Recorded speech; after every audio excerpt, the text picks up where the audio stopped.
Assalamualaikum warahmatullahi taala wabarakatuh. Salam sejahtera dan selamat malam kepada semua. Saya ucap ribuan terima kasih bagi mereka yang hadir pada sesi petang tadi. Tapi malam ni kita dah macam poster yang kita seperti poster kita naikkan, anda share kerana kita akan berbincang malam ni mengenai pengurusan jenazah. Terutama saudara kalau ingin tahu bagaimana jenazah mereka yang menjadi jenazah COVID-19, jenazah kemalangan, jenazah orang yang mati dalam kebakaran, kemalangan dan segala macam. Kita dah naik poster detail, saya dah nyatakan. Malam ni kita ada Ustaz Rafi'i Zainal daripada skuad pengurusan jenazah. Tu bercerita pengalaman kerana Ustaz balik ni mau balik pada kubur tuan-tuan. Kalau tengok kasut Ustaz tu tanah kubur masih ada lagi. Tu kasut Ustaz ni orang kata apa, kalau dulu orang dulu kata bani kubur tu ada lagi. Kalau dulu orang tua-tua kata pergi mandi dulu sebelum on air. Dulu. Sekarang masa dah berubah. Banyak benda yang ditopok tambah dalam menguruskan jenazah. Tahayul kita dah banyak orang tahu. Percaya. Okay. Saya tunggu dulu angka untuk membolehkan saya terus mula je Q&A dengan Ustaz, kerana kebetulan Ustaz pula memang hampir setiap hari. Ini pun kata Ustaz hari ini 2 kes 2 kes hari ini ada jenazah COVID-19, kerana saudara pun tahu bahawa kadar kematian di seluruh negara meningkat. Jadi angka menguruskan jenazah masa COVID ini adalah antara fokus utama je. Kata Ustaz mereka menguruskan sampai 30 jenazah setiap hari seluruh negara dengan pasokan yang ada di seluruh Malaysia. Kita dengar detailnya nanti. Saya tunggu kameraman bagi angka untuk share. Saya terus je mula dengan Ustaz. Pertama saya akan tanya Ustaz, macam mana datang idea skuad pengurusan jenazah? Macam mana Ustaz boleh terlibat? Macam mana dia boleh menjadi satu NGO yang bergerak di seluruh Malaysia? Okey. Bismillahirrahmanirrahim. Terima kasih kepada Tuan Haji dan pihak Garasi TV jemput kami SPJM ni. Saya sebenarnya terlibat dalam pengurusan jenazah ke tahun ni, tahun yang ke-17 lah. 17 tahun dah. NGO ni saya mula asaskan pada tahun 2017 sebab memandangkan saya mula mengajar kursus pengurusan jenazah sebelum ni kan. Dia banyak orang hadir bila kita buat kursus. Sejak tahun 2012 lagi saya buat. Tapi bila nak praktiknya tak ramai. Semua orang takut, macam tadi kata Tuan Haji lah, orang takut lah badi mayat dan sebagainya kan. Jadi sebenarnya dia orang ni macam nak experience dulu. Maknanya cuba jenazah lain apa semua. Kalau kematian keluarga sendiri barulah dia orang berani. Jadi nak dapatkan peluang untuk menguruskan jenazah orang lain ni kadang-kadang susah nak dapat. Sebab biasanya orang lama dia tak bagi peluang pada orang muda.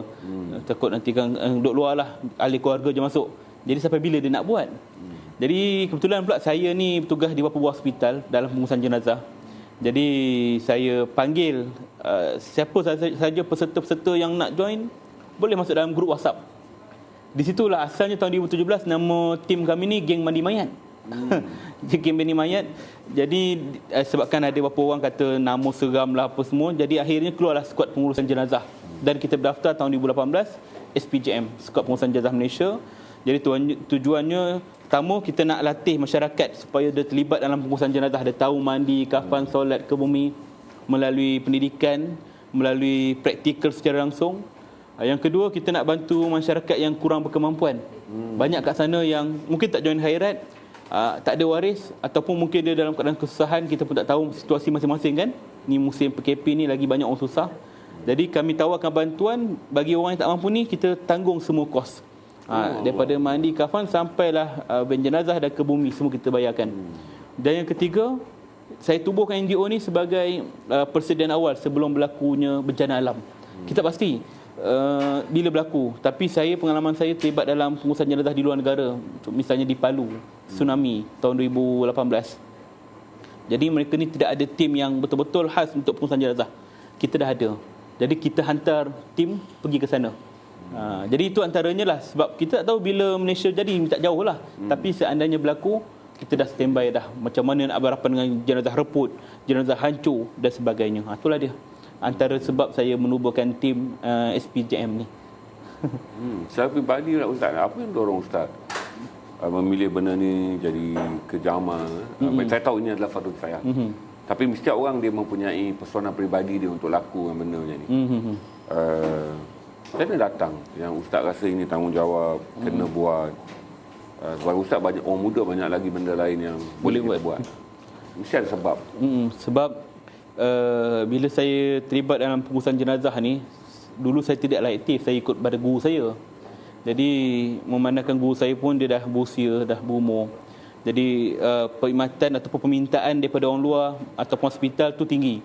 Bila berlaku kematian, saya dulu mengajar di beberapa buah sekolah sebagai pengetua dan guru. Jadi disebabkan bila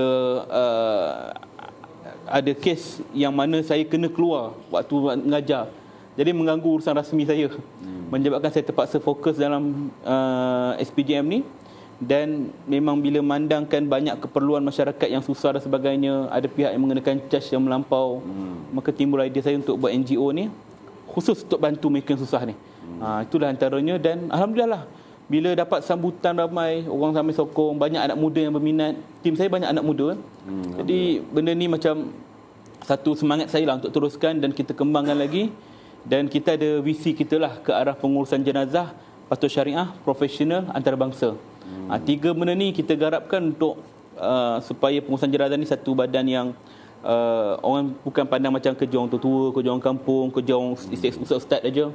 Dia lebih kepada semua orang boleh buat, tapi dalam keadaan lebih profesional. Itu kita cuba bawa.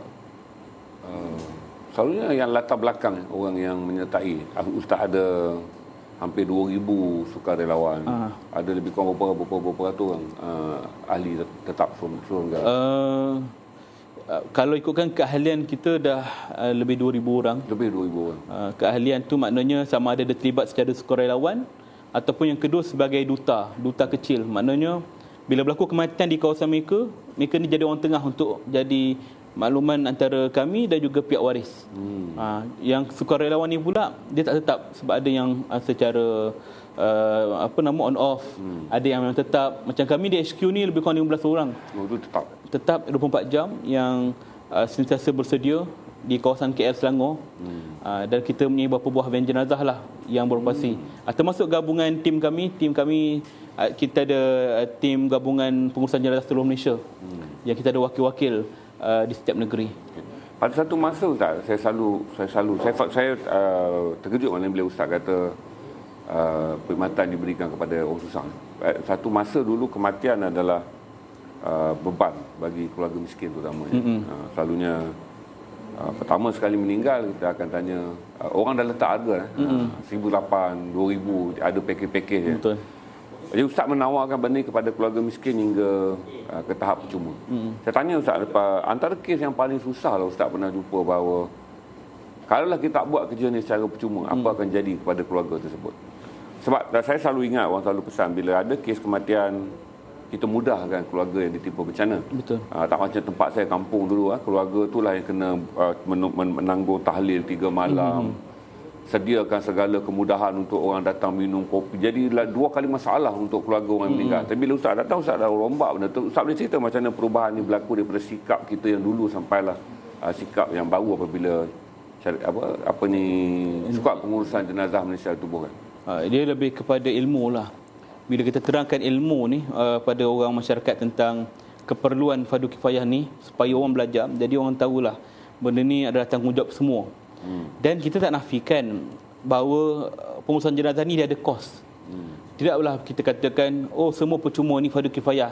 Sebab fardu kifayah ni konsep dia luas. Bukan hanya pada mandi mayat saja. Kerjaya doktor, polis, tentera, itu semua fardu kifayah. Jadi bila pengurusan jenazah ni pula, orang yang menawarkan khidmat, contohnya penggali kubur, orang yang memandi kafan, semua ni dia perlukan komitmen juga. Dia ada komitmen yang perlukan biaya dan sebagainya.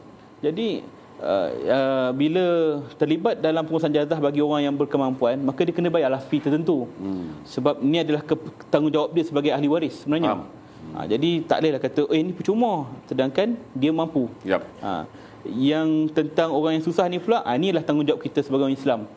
Bila ada orang yang tak mampu ni, kita bantulah dia, pemudahkan, dan kita cuba bagi penerangan kepada masyarakat bahawa pengurusan jenazah ni mudah sahaja. Sehingga kan masih ada lagi dalam kalangan masyarakat kita ni beranggapan perlunya mencari orang-orang yang kita bayar upah untuk mengaji, solat pun bayar kan. Ini semua kita melalui pendaharan ilmu lah, supaya orang sedar bahawa benda ni semua tak perlukan kos kita sendiri, anak beranak yang buat. Kan. Tapi kalau kita niat nak sedekah, kita mampu, tak ada masalah. Tapi kalau kita anggap itu sebagai satu kewajipan, oh mesti panggil orang ni kita kena bayar, membebankan ahli waris, ni salah. Jadi benda ni yang kata apa, pokok pangkalnya ilmu lah. Sebab itulah saya juga ada buat buku kan, yang mana kita terangkan A to Z tentang pengurusan jenazah ni berserta dengan hukum hakam, supaya orang jelas bahawa mandi sebenarnya tidak rumit. Macam mana kita mandi jenazah, macam mana kita sendiri mandi biasa ataupun mandi hadas. Kalau orang tahu mandi hadas, automatik dia tahulah mandi jenazah. Sebab itu je syarat dia, ratakan air seluruh badan. Orang faham. Kapur baru cendana tak perlu pun, kalau ada lagi baik. Itu wangian, sunat wangian. Kalau kita tak ada barang tu, kita ada sabun je, tu wangian juga, boleh pakai. Maknanya macam mana kita mandi biasa, ratakan air seluruh badan waktu hadas tu, begitu juga jenazah. Orang kata senang je. Ya senang. Mandi kafan jenazah, apa syarat dia? Kadang kita tak tahu cara nak potong lah apalah. Syarat dia mudah je, kain asalkan menutup aurat, simple. 7 kali balutan? Tak perlu 7 kali. Sekali balutan pun cukup asalkan menutup aurat. Tapi kalau sekali balutan tak mampu tutup aurat, masih nampak bentuk badan dia, masih nampak aurat dia, kain tu jarang, maka kita buat 3 kali, 3 helai kain. Maka benda ni kita dedahkan masyarakat bahawa benda ni mudah saja. Begitu juga solat. Susahlah solat, tak susah pun. Macam kita juga 4 takbir je, mana ada sujud, mana ada rukuk. Kan ada simple. Dan ke bumi ni benda yang asalkan lepas rukun, biasanya tukang gali kubur dia akan bagi penerangan. Sebenarnya mudah dan tidak memerlukan kos yang terlalu tinggi sebenarnya. Melainkan kalau kita berhajat, jenazah meninggal kat KL nak bawa balik ke Kelantan, itu yes, kadang-kadang kos dari segi kenderaan, transport, cuma tidaklah terlalu membebankan. Macam sebelum ada wujudnya SPJM ni, saya pernah terima kes dia minta transfer saja sampai RM3,800. RM3,800 untuk kenderaan saja daripada KL ke Tampin. Jadi tak logik benda ni, seolah-olah macam kita sewa bas pula kan. Benda beginilah yang kita cuba atasi. Tak salah nak ambil charge, tapi jangan sampai melampaui batas. Tu yang kita cuba baiki. Ya, sebab saya pernah ingat tu pada tahun-tahun 90-an dan 2000-an, orang dah menganggap bahawa penguburan mandi jenazah sampai adalah satu perniagaan yang mewah. Ya betul Ustaz, itu timbul buruk sangka kata Islam apabila berlaku saja kematian, maka dia dah jadi macam setengah agama lain. Di mana beban kepada ahli keluarga mengeluarkan wang seolah Ustaz pun terkejut saya beritahu RM3,800 hanya untuk bawa mayat balik je. Kuala Lumpur ke Tampin. Tuan-tuan, pada malam ni kita akan bincang mengenai mandi jenazah ni, walaupun sekejap lagi Ustaz akan cerita detail tentang COVID. Tapi saya dapatkan dulu semangat dia supaya anda faham. Kerana kematian ni bukan saja orang hidup tak peduli bagi bila nak mati, tuan-tuan. Nauzubillah lah, minta Allah semua orang fikirlah. Betul. Tetapi memikirkan tentang kehidupan, tanggungjawab sebagai anggota masyarakat dan orang mati lagilah minimum. Kadang-kadang bila sebelah orang rumah meninggal, Ustaz, kita cuma ingat ziarah saja. Tanggungjawab kita pergi ziarah je, tunjuk muka. Apatah lagi dalam koloni kami, Ustaz, yang tinggal di Kuala Lumpur, di taman-taman perumahan yang persatuan pun tak ada, Ustaz. Surau pun tak ada tempat saya. Tu saya nak tanya dengan Ustaz satu kata.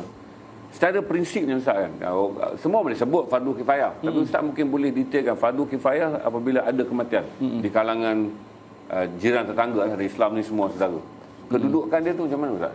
Kalau sebut fardu kifayah ni, dia tanggungjawab masyarakat. Dia berbeza dengan fardu ain. Fardu ain tanggungjawab individu. Kita solat, puasa, sedekah, zakat ni tanggungjawab kita. Kifayah ni satu masyarakat. Maknanya satu orang tak ambil tanggungjawab tu, maka satu masyarakat tu akan menanggung beban dosanya tu. Begitu sebab tu saya kata bukan hanya khusus pada pengurusan jenazah. Kalau satu tempat tu tak ada doktor dekat kampung tu, tak ada orang yang boleh mengubat, tok bomoh ke apa, tok dukun tak ada, maka dia biar je orang tu sakit sampai meninggal, maka semua akan menanggung dosanya. Itu fardu kifayah. Tak ada orang ambil tanggungjawab tu kan. Jadi bila berbalik kepada pengurusan jenazah, bila sebut fardu kifayah ni, kita tahu kat Malaysia ni secara logiknya tak ada lagi jenazah orang Islam kita dibiarkan. Maknanya mesti ada orang akan uruskan. Cuma kita fikir tentang tanggungjawab fardu kifayah ni, maknanya jangan kita anggap dah serah pada orang tu, biar je lah dia buat. Kita sendiri bagaimana? Kan? Maknanya apa langkah kita seandainya orang tu tak ada pula? Ni persediaan kita, terutamanya keluarga kita. Kalau keluarga kita meninggal, takkan kita nak biar ada orang lain diuruskan? Kita tengok je, tak ada inisiatif langsung nak belajar sebelum tu kan. Jadi inilah salah satu kekecewaan dalam kalangan waris, yang mana bila berlaku kematian ibu dan ayah dia tak boleh buat apa. Sebab dulunya dia anggap fardu kifayah dia. Bila berlaku kematian pada keluarga dia, dia tak tahu nak buat apa. Di sinilah bila dia tak tahu nak buat apa, dia serah pada orang bulat-bulat, maka meletakkan kos sampai bertinggi-tinggi semua. Jadi dia salahkan orang tu pula, kenapa letak kos tinggi-tinggi, sedangkan salah daripada dia juga, kenapa tak belajar. Walaupun orang kata tak semualah kena belajar benda ni, tak wajib pun nak belajar semua benda ni, tapi sekurang-kurangnya ambil tahulah. Tak banyak, sikit kita ambil tahu kan, supaya satu lagi tu kita kena bercampur dengan komuniti masyarakat. Ada setengah kes tu kadang-kadang bila berlaku kematian keluarga dia, imam kampung pun dia tak kenal kan. Dia cari imam, mana satu imam ni kan. Ini masalah dia lah, dia tak tahu siapa nak rujuk semua. Bila meninggal di hospital misalnya, dia tak tahu nak rujuk kariah dia. Di hospital ada ejen-ejen, maka ejen tahu akan perkhidmatan dengan kos yang dia letak. Kita tak boleh salahkan ejen. Kenapa kita tak tahu sendiri karya kita boleh buat? Maka ejen ni ambil kesempatan sebab tak tahu kita ni. Itu yang menyebabkan kos berlebihan dan ditanggung oleh waris tadi. Jadi sebab tu saya kata, walaupun benda ni fardu kifayah, sekurang-kurangnya kita ambil tahulah tentang khairat kematian, tentang siapakah pengurusan jenazah di karya kita, sekurang-kurangnya persediaan kita kalau berlaku kematian pada keluarga kita sendiri. Itulah dia. Alhamdulillah tuan-tuan. Saya nasib baik kena ustaz lepas ni, senang bagi alamat, bagi nombor ustaz je lah kat orang rumah. Kalau apa-apa jadi, hubungilah lelaki ni kerana dia boleh menguruskan A to Z. InsyaAllah. Tuan-tuan, malam ni dah kalau dah okey, kita nak selalunya ustaz demo apa dulu ustaz? Jenazah apa? Saya tunjuk barang-barang. Jenazahnya tak ada tuan-tuan, ini demo je. Demo sebab kita tak sajalah. dapat cari jenazah dia. Saja gurau ni. Belum sampai masa yang ada dalam ni. Jadi kita demo. Kita tunjuk barang je lah dulu. Tunjuk barang dulu. Sementara tu tuan-tuan, bagi anda yang ingin mendapatkan ini pun ustaz datang ni baru saya tahu, kata ustaz ada buku, so saya kata jual je ustaz. Bagi anda yang ingin mendapatkan buku, terutama dia panggil mudah saja ni, pengurusan jenazah mudah saja dengan 40 kisah orang mati yang ustaz terbitkan. Ya. Ustaz terbit, ustaz tulis? Saya tulis lagi. Ustaz tulis sendiri dan ustaz terbitkan. Ini pengalaman terbitkan. sebenar. Jadi anda boleh log buku ni kalau anda nak log buku ni untuk bacaan. Selain itu skuad pengurusan jenazah Malaysia juga menawarkan kit infak. Dan juga beli, kalau anda nak beli siap-siap kit persediaan mati ni supaya letak depan muka saudara sedar mati tu tak jauh dah, sebab kit tu ada di rumah. Kadang-kadang mati ni tuan-tuan, dia susah nak ingat, kecuali ujung katil tu ada kit tu. Dia nak lena ingat, bangun tidur pun ingat, kata dah ada dah. Jadi ustaz buat kalau untuk infak 150. Kalau saudara infak, pahalanya infak. Bila ada jenazah kematian di kalangan orang susah, maka infak saudara lah yang akan digunakan. Kalau saudara nak beli sekali dengan pos 180. Ini satu lagi peluang untuk saudara membantu skuad pengurusan jenazah Malaysia yang menjalankan aktiviti membantu macam-macam lah ni. Saya pun terkejut tuan-tuan. Kalau dulu ni mak saya tak bagi ni salam, dia kata orang tu belum balik mandi, tanah kubur masih ada kan, kau kena badi kubur dulu. Kepercayaan kononnya badi kubur boleh menyebabkan mengigau, tidur malam, mimpi kubur. Dulu tuan-tuan, segala benda tentang kubur disuruh kita lupakan. Lepas sekarang ni tuan-tuan, baru ada kesedaran baru. Segalanya tentang kubur diminta kita ingatkan. Betul. Dulu lalu depan kubur baru tak boleh, kalau boleh elak kan. Takut. Sekarang hari-hari tengok kubur barulah fikir bahawa mati itu pasti. Ya betul. Sekarang orang boleh menyanyi je ustaz, mati itu pasti, mati itu pasti, hidup macam tak akan mati-mati. Okey. Anda boleh lock sekarang, lock bukunya 280. Saya akan minta, saya tak berani tuan-tuan. Aku tengok tempat ni menjadi takut. Saya kira tak biasa, bukan kebiasaan saya. Ustaz nak demo apa ustaz selalunya? Saya tunjuk barang je. Tunjuk barang je. Tunjuk barang, peralatan semualah. Okey. Dan biar kita tahu bahawa mandi tu apa benda kewajipan barang-barang yang ada. Kafan apa benda barang-barang kita yang nak bawa ni masuk tak payah ustaz. Tepi tu je. Tepi ni aja. Nampak Okey, boleh. Bagi nampak betul-betul tuan-tuan, jangan nampak setakat nampak. Penat bawa naik benda ni untuk menimbulkan kesedaran ni. Kalau tak betul tunjukkan ni, kalau tak okey dengan kamera tunjukkan. Skuad saya masuk betul kan. Sebab ustaz naikkan tadi pun dah satu berat dia. Saya kesian because dia orang angkat pikul naik tangga studio selepas baru kembali daripada menguruskan 2 jenazah COVID-19 hari ni. Tak apa. Sambil tu ustaz saya nak minta ustaz cerita. Apa boleh beza? buka. Tuan-tuan, kalau dulu seram tuan, saya pun macam ada boleh buka ke ustaz? Boleh. Padahal kit je, bukan jenazah pun. Ini semua yang dah siap potong. Ini set ni semua lengkap. Ada kain kafan, ada kapas barus, air mawar. Itu semua kita buat lengkap macam tu. Jadi dia ada dua jenis set. Satu set yang macam ni biasanya orang bandar lah. Orang bandar ni nak instant, segera. Ni dah siap potong. Satu set lagi belum potong.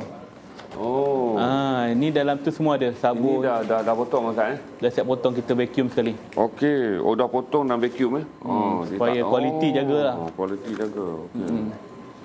Tu dia, dalam tu semua peralatan termasuklah apron, glove. Ada minyak wangi. Lengkap dalam tu semua. Ini untuk kita cuci telinga mayat jenazah semua. Kalau ada pendarahan kat telinga ke apa, bersihkan, nenajisan. Saya tak boleh keluar daripada benda lama lah. Macam ada rasa macam risau pegang. Padahal barang je pun. Tapi masih ada badi dia. Yang ini pula Ustaz? Itu kapas. Kapas ni lebih kepada kalau jenazah tu ada pendarahan, jadi kita tutup dengan kapas. Dan baru masukkan kain. Dan kalau misalnya kata lepas kafan pun, kita nak air lembab daripada badan mayat tu, masih ada lembab-lembab air tu kan. Kita letak kapas dulu, baru kita kafan jenazah. Lebih nampak kekemasan dah. Kemas dia. Kalau tidak nanti air tu menyerap kena kat kain kafan tu, jadi nampaklah tumpuk-tumpuk air tu tak kemas lah kan. Tak kemas. Ni kekemasan saja. Dan Ustaz bagi 3 dalam ni Ada 3 tu. Ini untuk berapa golongan Ustaz? Nak gulung berapa kali ni kain ni? 3 lapis kain. 3 lapis kain. Dia ada kain kemban, dia ada kain tudung dia. Yang warna hijau belakang tu kain lapik. Biasa orang pakai kain batik. Jadi kita letak kain hijau ni untuk tutup mayat. Ada 2 helai dalam tu. Dia ada satu lagi jenis kain batik. Maknanya tak semestinya kita kena ada kain batik. Kalau kain berwarna untuk hijau tutup atas kain mayat pun boleh. Okey. Mana lepas kafan tutup dengan kain hijau. Kain hijau dulu tu saya dulu ada satu perkara biasa, kita beli batik panjang. Maksudnya memalukan bagi satu keluarga kalau dalam rumah ada tak ada batik panjang. Sebab apabila meninggal je, kain pertama kita cari batik panjang lah. Batik lepas batik lepas tu untuk letak dekat jenazah. Saya ingatlah dulu mak saudara saya kalau pergi mana pun batik lepas simpan, malu nanti kalau ada mati. Betul, mencari kan. Dia cari-cari. Jika tuan-tuan simpan ni, maksudnya tak semesti batik panjang. Kalau ada hijau ni pun kita boleh tutup jenazah juga dengan menggunakan kain ni. Ini mengubah sedikit pandangan seolah-olah mesti ditutup dengan kain batik panjang. Tempat ni dia Ustaz panggil batik lepas, tempat saya batik panjang tak dijahit tu. Saya boleh minta tolong Ustaz jelaskan apa beza bila Ustaz mandikan jenazah orang mandi biasa dengan COVID tu. Kita ambil yang COVID-19 ni tu. Kalau COVID, kita ikut pada jawatan kuasa fatwa kebangsaan. Dia tidak ada mandi, dia hanya tayamum. Tayamum ni menyapu debu tanah lah pada anggota badan. Contohnya kalau kita orang hidup ni, kita tak boleh kena air, sama ada kulit kita reput ke ataupun kita terbakar ke, ataupun tak ada air, sumber air tak ada, maka tayamum ni 2 anggota je, di muka, tangan kanan sampai ke siku, tangan kiri sampai ke siku, maknanya 2 anggota. Itu saja untuk jenazah. Untuk jenazah jugalah. Maknanya untuk kita yang hidup ni, kalau tak ada air, kita tayamum. Begitu juga kalau jenazah. Jenazah, kalau misalnya jenazah terbakar, jenazah yang kulit direput, ataupun kes COVID, kita guna tayamum. Cuma bezanya, kalau jenazah terbakar, jenazah reput ni, kita boleh buat atas badan dia lagi. Tapi jenazah COVID tidak boleh pegang atas badan dia. Sebab atas nasihat KKM sendiri, dia perlu dibuat di atas badan mayat tu, dia dah bungkus dengan body bag plastik. Plastik tu. Body bag plastik mayat tu satu lapis, kemudian kita tayamum di atas muka dia, di atas bag tu. Okey. Kita rasa je lah muka dekat mana. Kemudian tangan dekat mana, situ. Selesai. Lepas tu kita kafan. Kafan dengan 3 helai kain, dengan dalam body bag tu kita letak kafan. Kemudian baru kita solat dan terus ke bumi. Dia keperluan dia tu lebih kepada pengurus tu sendiri. Pengurus tu kena pakai set lengkap PPE. Maknanya macam mana kita tengok kat hospital, doktor-doktor, nurse pakai, begitu jugalah tukang mandi yang menguruskan jenazah tu. Begitu jugalah orang yang bawa van sampailah ke tanah kubur. Orang yang gali kubur pun kena pakai juga. Kebiasaan sekarang ni, katalah Ustaz dihubungi macam siang tadi berarti daripada mandi jenazah sampailah ke tanah kubur, itu semua pasukan Ustaz lah yang uruskan. Sebab memerlukan pakaian yang lengkap semua. Jumlah orang pula minimum, tak perlu ramai kerana bimbang, kerana jenazah juga masih dalam keadaan boleh menyebarkan wabak. Betul. Kita memang standby dari segi peralatan, body bag, PPE semua kita lengkap. Jadi bila dapat satu panggilan daripada hospital dan sebagainya, kita akan berhubung dengan pihak IK. IK ni Inspektor Kesihatan di bawah PKD, Pejabat Kesihatan Daerah kan. Di sanalah dia akan manage waktu kubur. Sebab kita kena confirm dengan kubur dulu. Kubur pukul apa siap? Katakan dia lagi 2 jam siap. Jadi kita set time, maknanya sampai sana tidak ada putus. Maknanya tak boleh kita delay. On the spot. Sampai sana kita dah buat operasi untuk tayamum jenazah, dah balut dengan kain kafan semua. Solat, terus naik van, jalan. Sampailah di tanah kubur. Jadi sebelum kita keluarkan jenazah, kita tengok siapa yang nak bantu. Dia kena pakai itu dulu. Jadi kita jalan, dah siap ke bumi, kita sanitize tanah kubur tu semua. Dah selesai, dah ke bumi dah. Orang yang menguruskan jenazah tadi, dia nak bukan buka macam tu saja. Dia satu-satu, dia ada prosedur cara nak buka. Kemudian kita kena sanitize dulu satu-satu, bungkus dalam satu plastik khas. Kena van tu kita sanitize lagi. Begitulah dia. Sampailah selesai, baru kita balik. Dan sebelum balik, kita tak boleh balik rumah terus. Kena balik ke markas kami, tempat kami dulu. Mandi, bersihkan badan, tukar baju, barulah kita balik rumah. Itulah prosedur dia. Ataupun panjang sikit lah prosedur dia tu. Daripada sudut jenazah senang je, tayamum. Tapi kita ni yang menguruskan ni, dia panjang sikit prosedur dia. Kalaulah dengan sekarang satu hari dua, saya ingat yang COVID okeylah sebab bukan kejutan. Selalunya kalau meninggal malam, hospital akan minta ustaz uruskan pada siang. Kadang-kadang kalau sebagai contohnya, banyak kes yang ustaz kebumikan jenazah selepas maghrib. Banyak. Kalau kes biasa memang banyaklah. Kadang-kadang kes tu kes yang memerlukan kebumi segera. Misalnya jenazah yang tak boleh simpan lama, reput, HIV ke AIDS ke, jenazah yang dia dah disimpan terlalu lama dalam peti ais, kemudian waris dia baru tuntut. Jadi kita kena segera. Tapi tak semua kubur dekat Lembah Kelang ni lah kita panggil, dia terima pengebumian lepas pukul 6. Jadi kita ada ada pula. Ada waktu pejabat tanah kubur di Lembah Kelang ni. Mana lepas pukul 6 je dia tak terima dah, kena tunggu besok. Jadi kami ni sebagai ataupun second option lah, untuk waris minta uruskan tanah kubur. Ada beberapa tanah kubur yang kita dah selected yang boleh terima jenazah waktu malam. Jadi kalau misalnya kata dia nak ke bumi, apa masalahnya ustaz tanah kubur urus office hour? Itu di bawah pentadbiran lah. Saya pun di bawah pentadbiran yang pihak masjid pihak kubur tu lah. Kadang dia tergantung dengan pihak jawatan agama. Dia kata kami punya staff tak cukup, malam tak sempat lah, lampu tak ada lah, macam-macam alasan lah. Jadi benda ni orang luar tak tahu. Jadi bila berlaku pada keluarga dia dah ataupun macam loss. Kalau saya meninggal, tempat saya yang 24 hours, kawasan tempat yang biasa kita uruskan, saya meninggal kat Ceras. Lepas tu yang 24 hours lah kalau lah. Biasanya kami akan bawa, kalau kawasan Lembah Kelang ni di Sungai Pusu. Sungai Pusu itu dekat Gombak sebelah UIA. Okey, itu satu yang 24 jam. Lagi? Kemudian kebanyakannya kubur-kubur kariah lah. Macam contohnya di sebelah Batu sana. Ada satu kubur. Saya tak ingat nama dia apa, tapi kita adalah beberapa buah kubur yang biasanya kariah lah yang uruskan. Tapi kalau bawah jabatan ataupun bawah pentadbiran yang khusus, dia tak terima. Jadi itu satu kekurangan lah. Tapi macam mana ustaz berusaha pula dengan memaklumkan kata jenazah tak boleh dibiarkan lama kerana mati dalam keadaan perlu dikebumikan segera? Itu kita melalui pihak kubur direct, kita minta segeralah sebab jenazah ni tak boleh nak simpan lama. Biasanya melalui berbicara lah. Cuma habis orang yang office hour dia akan ada berbicara. Biasanya kalau kita bagi yang tadi sikit bekerja budaya office hour, saya pun tak faham tuan-tuan, bila orang menguruskan benda agama ni tuan-tuan, masih lagi mentaliti ikut waktu pejabat lah. Benda ni macam saya tanya dengan ustaz, sebab saya rasa kalau perlu kita ubah tuan-tuan, kena naik hashtag lah. Kalau naik hashtag macam-macam tentang asas, tapi mengurus kubur masih mayat nak masuk dalam kubur pun tuan-tuan kena ikut orang tu punya waktu pejabat. Saya rasa tak masuk akal ni. Orang hidup yang akan hidup nak memberikan waktu kepada jenazah disegerakan mengikut keutamaan dalam agama pun masih ada waktu. Coba itu yang saya tanya ustaz. Saya bila tak faham, saya akan rasa aneh. Bila aneh tak masuk di akal, kita akan jadi marah. Sebab kita kata tak masuk di akal. Kalau aneh masuk di akal, macam kata belakang rumah ada hantu, boleh fikir lagi. Kalau dia ketuk, dia cakap rumah tu, saya boleh faham. Ya, ada hantunya malam bunyi. Tapi kalau kita fikir dalam agama, Ustaz, tahun 2021, Ustaz, kesedaran agama begitu tinggi ni, nak menguruskan jenazah masih kena bercakap waktu pejabat, tuan-tuan. Jadi masalah tu. Itu satu perkara. Belum lagi kalau saya kata jenazah tu sampai 8 kes satu hari, satu tempat kubur tu. Kami ada 8 kes kematian ni.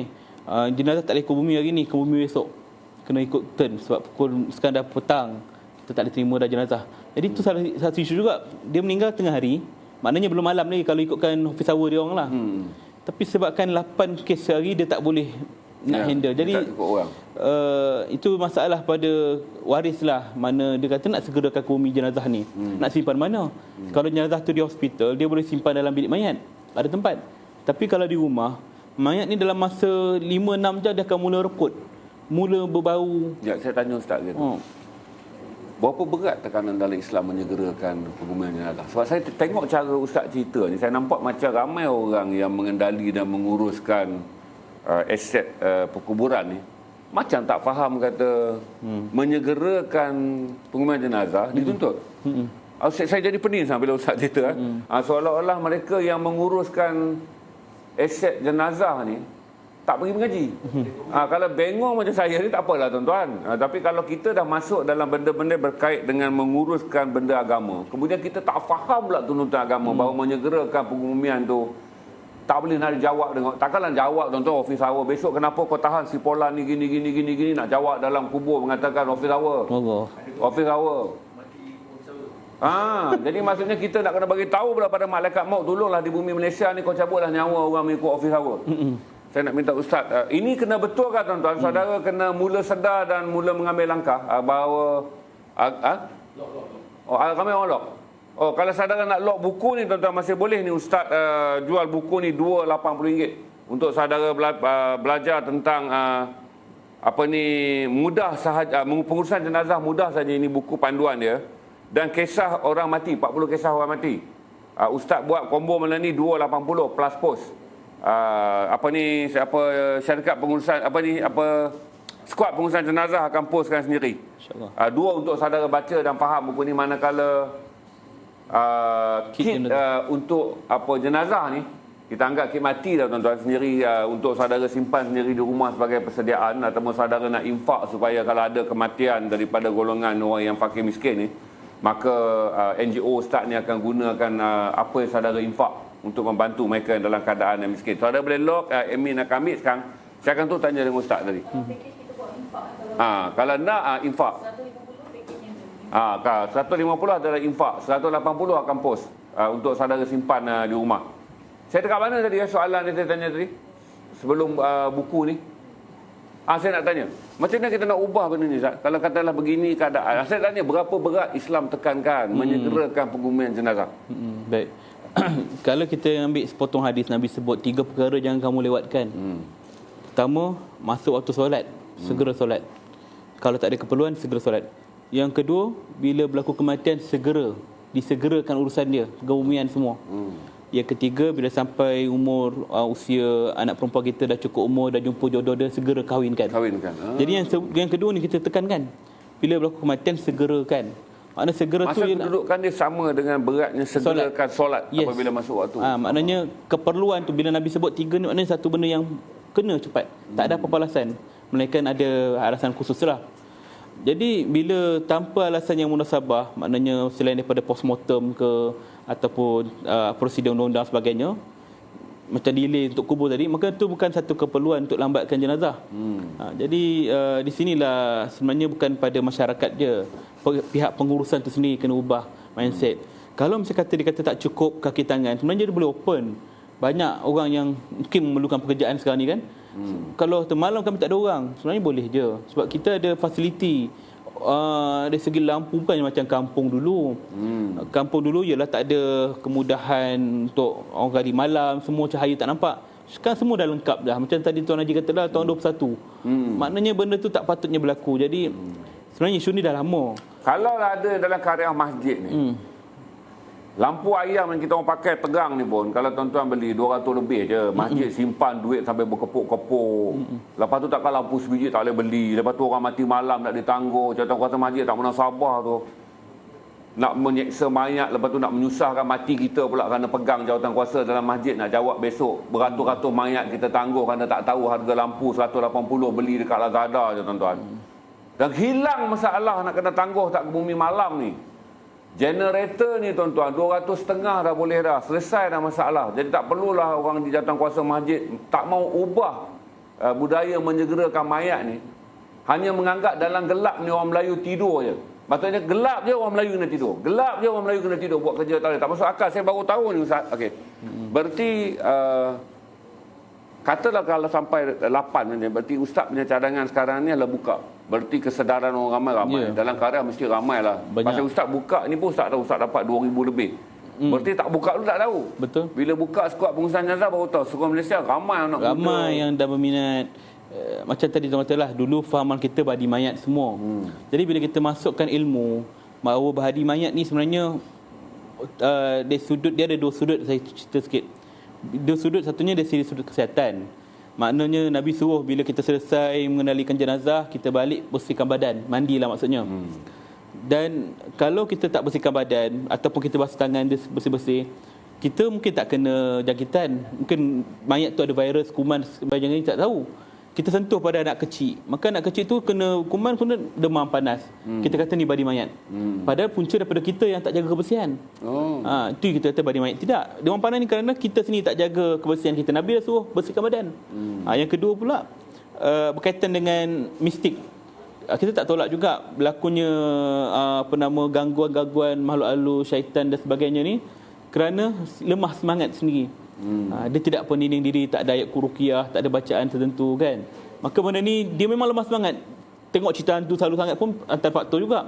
Terbayang-bayang mimpi ngigau dan sebagainya. Itu faktor lah yang menyebabkan orang kata badi mayat. Tidak, atas diri sendiri juga. Jadi bila kita dah bagi penerangan tentang tu, masyarakat kita dah sedar, terutamanya golongan muda kan. Dia nak cuba, memang nak cuba. Dan mula-mula memang kita tak boleh elak takut. Apa sahaja keadaan mula-mula, contohnya orang mula-mula bawa kereta, tentu takut. Tapi sekarang dah 30 tahun bawa kereta, macam pelesit bawa kan. Maksudnya benda ni kalau Allah bisa tegal biasa. Begitu juga pada jenazah. First time memang akan takut, tapi lama-lama kita akan tengok tak ada apa pun.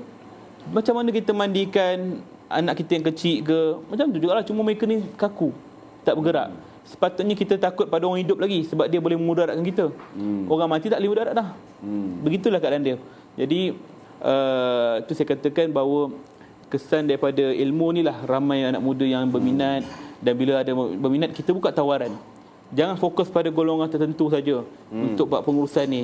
Macam tadi kubur tadi kan, boleh dah sebenarnya di tempat kita sendiri, Lembah Kelang ni, buat 24 jam tanah kubur yang dah ada sekarang ni.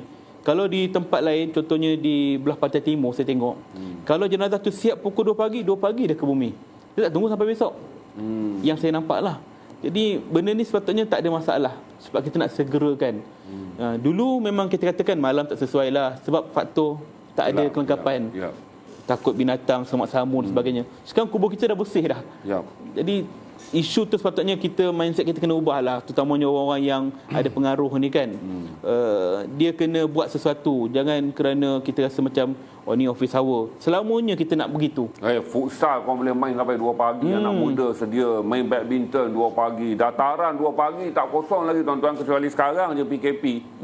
Mengurus jenazah pula jadi gelap sikit tak boleh, gelap sikit tak boleh. Saya macam tak boleh masuk akal. Saya terkejut ni, baru saya tahu tuan-tuan bahawa di Kuala Lumpur, bandar yang dikaitkan di ibu kota, sebuah negara yang Islam adalah agama persekutuan, jenazah tak boleh dikubumikan lepas waktu berjabat. Jadi better Indonesia kata nak mikirkannya tu.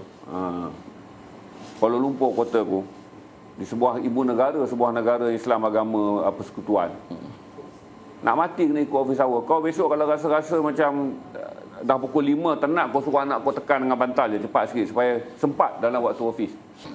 Kalau takut pukul 7 nanti jenazah kau besok. Semua orang dah mula nampak tanda-tanda lah. Doktor cabutlah pagi doktor, sebab tempat saya karya dia malam orang tak kerja. Kalau cabut mesin ni, matinya waris saya ni pukul 5 petang, tak dapat liang kubur ni, besok lagi nak kena simpan, kos lagi. Adalah kita takkan sampai begitu nak dipikir jadi orang Kuala Lumpur mati nak ikut kau punya office hour. Tak faham saya orang menggunakan agama, tolong ubah sekejap ni, mana-mana ada dalam ni agama tak suruh kau buat kerja macam tu.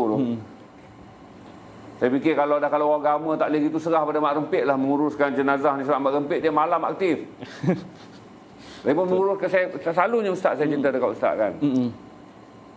Apa complicated malam Ustaz? Saya tak faham. Sebab saya tahu kata semua tempat cerah. Kuala Lumpur sekarang tanah perkuburan disebut Raudah dah. Dari sebut nama pun dah Taman disebut Syurga Raudah. kan. Dia tak ada complicated pun. Macam saya kata lah, sekarang kita dah ada macam-macam alat canggih. Stadium pun ada lampu cahaya kan. Kita nak live ni pun ada lampu. Maknanya benda tu tidak ada kekangan secara logik lah. Macam dulu, kalau kita ambil dalam 30-40 tahun yang lepas kan, orang fikir semak samun bahaya, binatang keluar, ular dan sebagainya, bahaya pada tukang gali sebab tak nampak. Itu saya kata, bila kita dah sampai ke dunia sekarang ni, dah moden, dah semua dah ada, benda tu dapat diatasi. Cuma pemikiran kita tu belum berhijrah, masih memikirkan takut yang lama. Dan kita fikir macam office hour, tukang gali perlu berehat. Kita jangan, kalau guard pun boleh buat 2 shift, takkan penghuni kubur tak boleh buat 2 shift. Itu yang saya katakan, bahawa kita kena ubah mindset supaya benda ni disegerakan. Ni kerja agama. Patutnya orang-orang yang ada kepentingan, yang berpengaruh ataupun yang buat benda ni, dia kena cari kreatif sikit. Macam mana nak buat benda ni supaya mudah. Di tempat lain kita tengok tak ada masalah ni. Tapi sebahagian tempat ada isu-isu macam ni. Sehingga kan waris kata, susahlah, kita tak ada tempat nak simpan mayat ni, rumah kami rumah flat, mana nak simpan. Ya betul. Naik, kadang simpan satu dah nak naik lift tu. Lepas tu nak turun lagi. Betul. Dan tak sebenarnya tu banyak lift yang disediakan PPR tak boleh untuk jenazah. Jenazah kena berdiri naik lift. Betul. Kena tegaknya jenazah tu naik lift. Sebab tu kalau pakai stretcher, kita tak guna stretcher, kita ada guna canvas. Canvas yang mana mudah lipat kan. Macam tu dia kata, lift kecil mana boleh kita nak bagi. Pasal buat tu dia tak kira orang mati, dia kira untuk orang hidup je. Jadi tuan-tuan yang menguruskan agama kena faham bahawa orang-orang yang tinggal di tempat-tempat orang miskin ni tuan-tuan, kematian tak diambil kira. Lepas tu bila tuan-tuan pula bekerja dalam pihak yang ada kuasa menguruskan agama, tuan-tuan pun tak ambil peduli tentang kematian. Siapa yang ambil pedulinya? Kita tak mau besok ada orang meniaga pula tuan-tuan, lori rumah mayat, lori bergerak simpan mayat untuk disewa. Kalau dah esok jadi perniagaan tuan-tuan, akan ada satu pula bisnes. Orang akan parking dekat food truck tu, ujung sekali kita akan nampak 3. Dia panggil truk mayat untuk letak sementara je. Alasan dia adalah kerana masjid tu belum buka sebab dia office hour. Saya rasa benda tu tak munasabah, dia akan menimbulkan gambaran bahawa kita memuliakan arahan Nabi atau kita memperlekehkan surah Nabi. Sebab kalau dah itu kata Nabi kita tak ikut. Saya tak tahu macam mana kita menguruskan konsep beragama. Saya tak tanya gitu Ustaz. Ini Ustaz boleh bagi share tentang bila Ustaz tubuhkan squad ni. Yang menyertai siapa? Sebab saya nak bagi gambaran, kata kalau kita duk fikir tempat kita ni, semua orang kita nampak nakal, semua orang muda kita nampak sebagai tak boleh di masjid kan. Maksudnya orang muda ni kita anggap tak boleh nak bawa leket. Saya rasa tak boleh ubah. Ustaz mungkin ada pengalaman yang Ustaz kata boleh diubah berdasarkan 2,000 lebih sukarelawan Ustaz ada seluruh negara sekarang. Bagi saya, setiap orang ni dia ada masa dia. Zaman nakal, zaman berubah kan. Kita macam mana keadaan pun, kita baik ke buruk ke, penghujung kita macam mana keadaan dia. Dan bagi saya, semua orang ada keinginan nak berubah jadi baik. Cuma bila melibatkan golongan yang mungkin rasa diri baik, dia pandang mudah, pandang orang macam ni, kau tak layak begini. Benda tu saya dah lalui dah. Maknanya melihat kawan-kawan, melihat generasi kita ni yang disisihkan. Sebab pandangan masyarakat macam ni lah.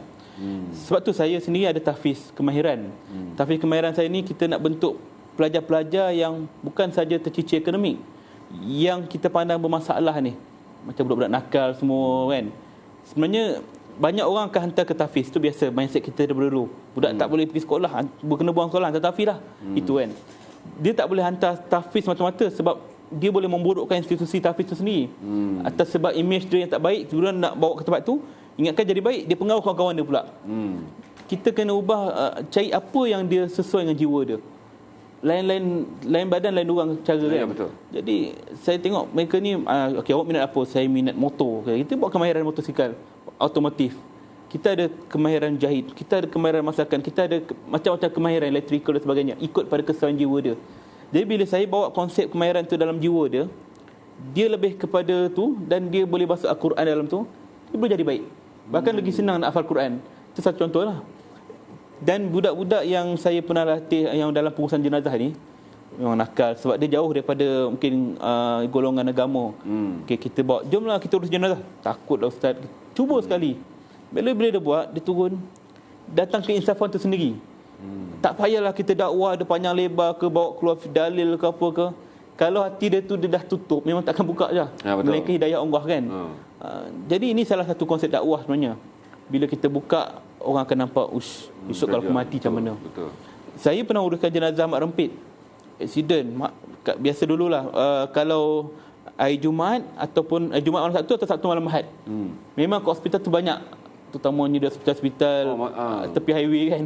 Jenazah mak rempit banyak kan, mata terpecah, kepala apa semua. Kita panggil kawan dia, ni kawan awak ni, mainlah urus sekali. Dia tengok, saya tak cakap apa-apa pun, urus kan, nangis, sabarlah, lepas ni bawa motor hati-hati. Simple work.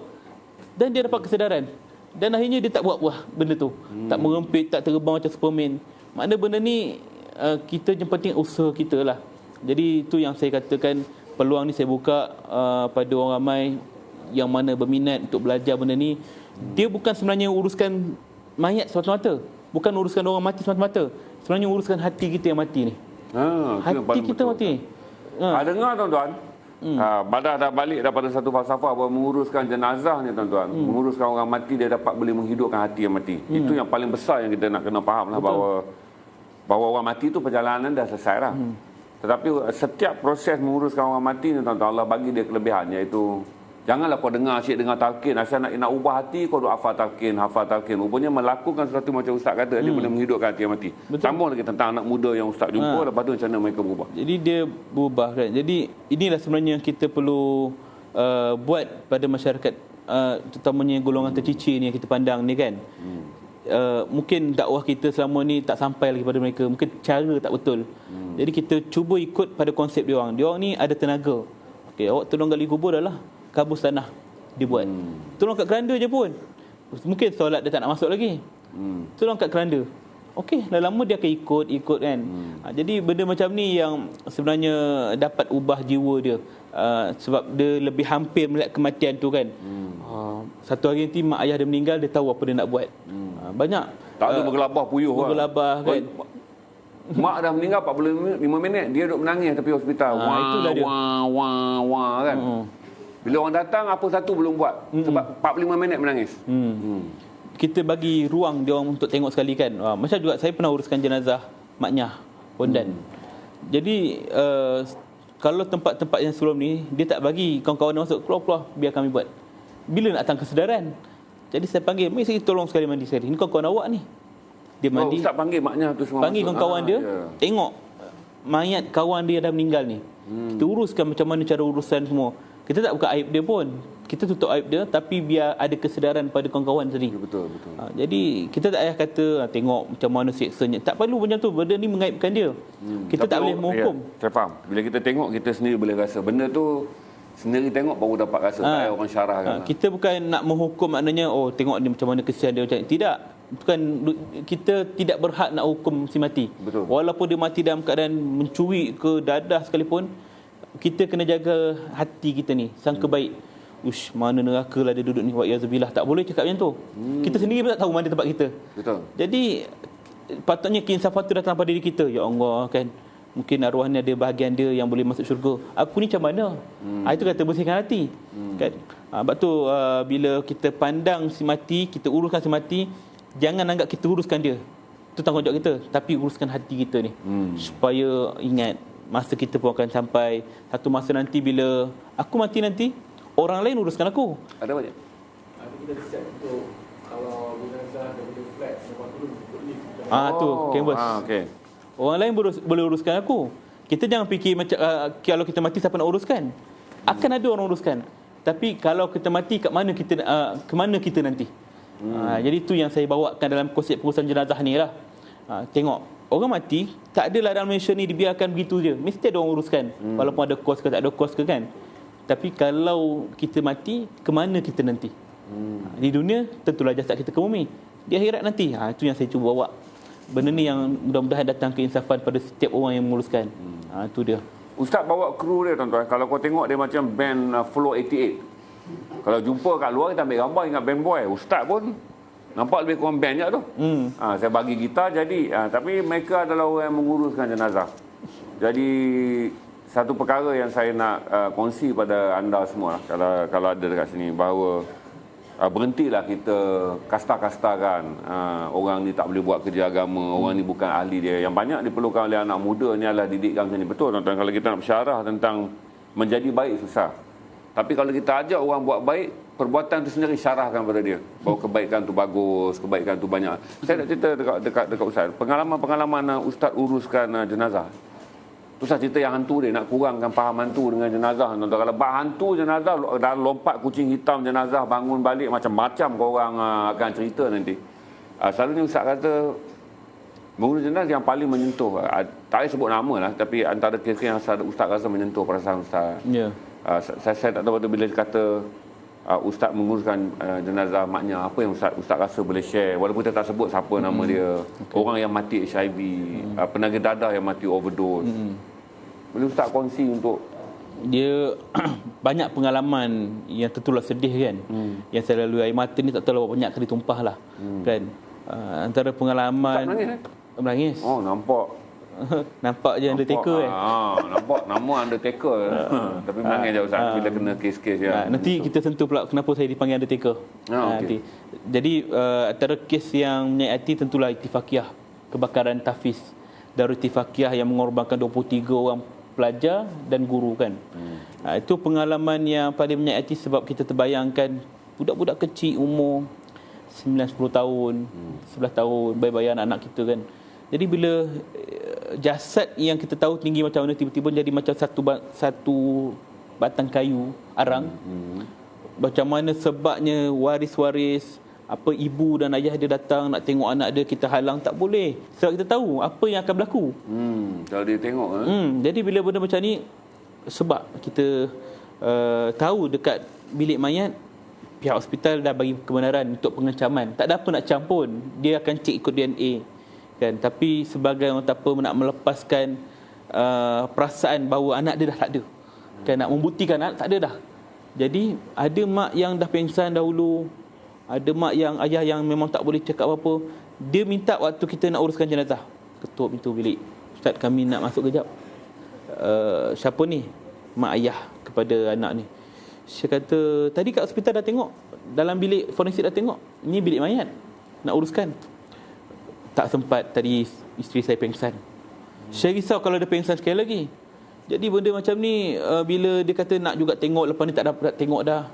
Saya kata, akak kena sabar, abang kena sabar ya. Dia dah berlaku.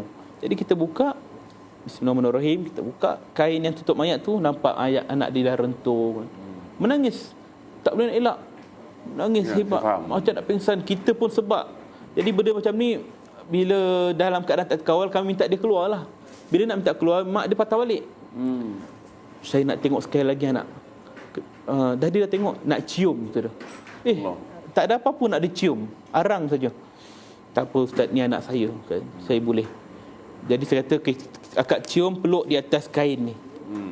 Tak apa, saya buat. Dia pergi kat mayat tu, dia selak kain tu betul-betul atas mayat dia tu, dia peluk, dia cium, ya Allah. Walaupun dah hangus. Hangus, bakar dah rentung dah. Kita menangislah.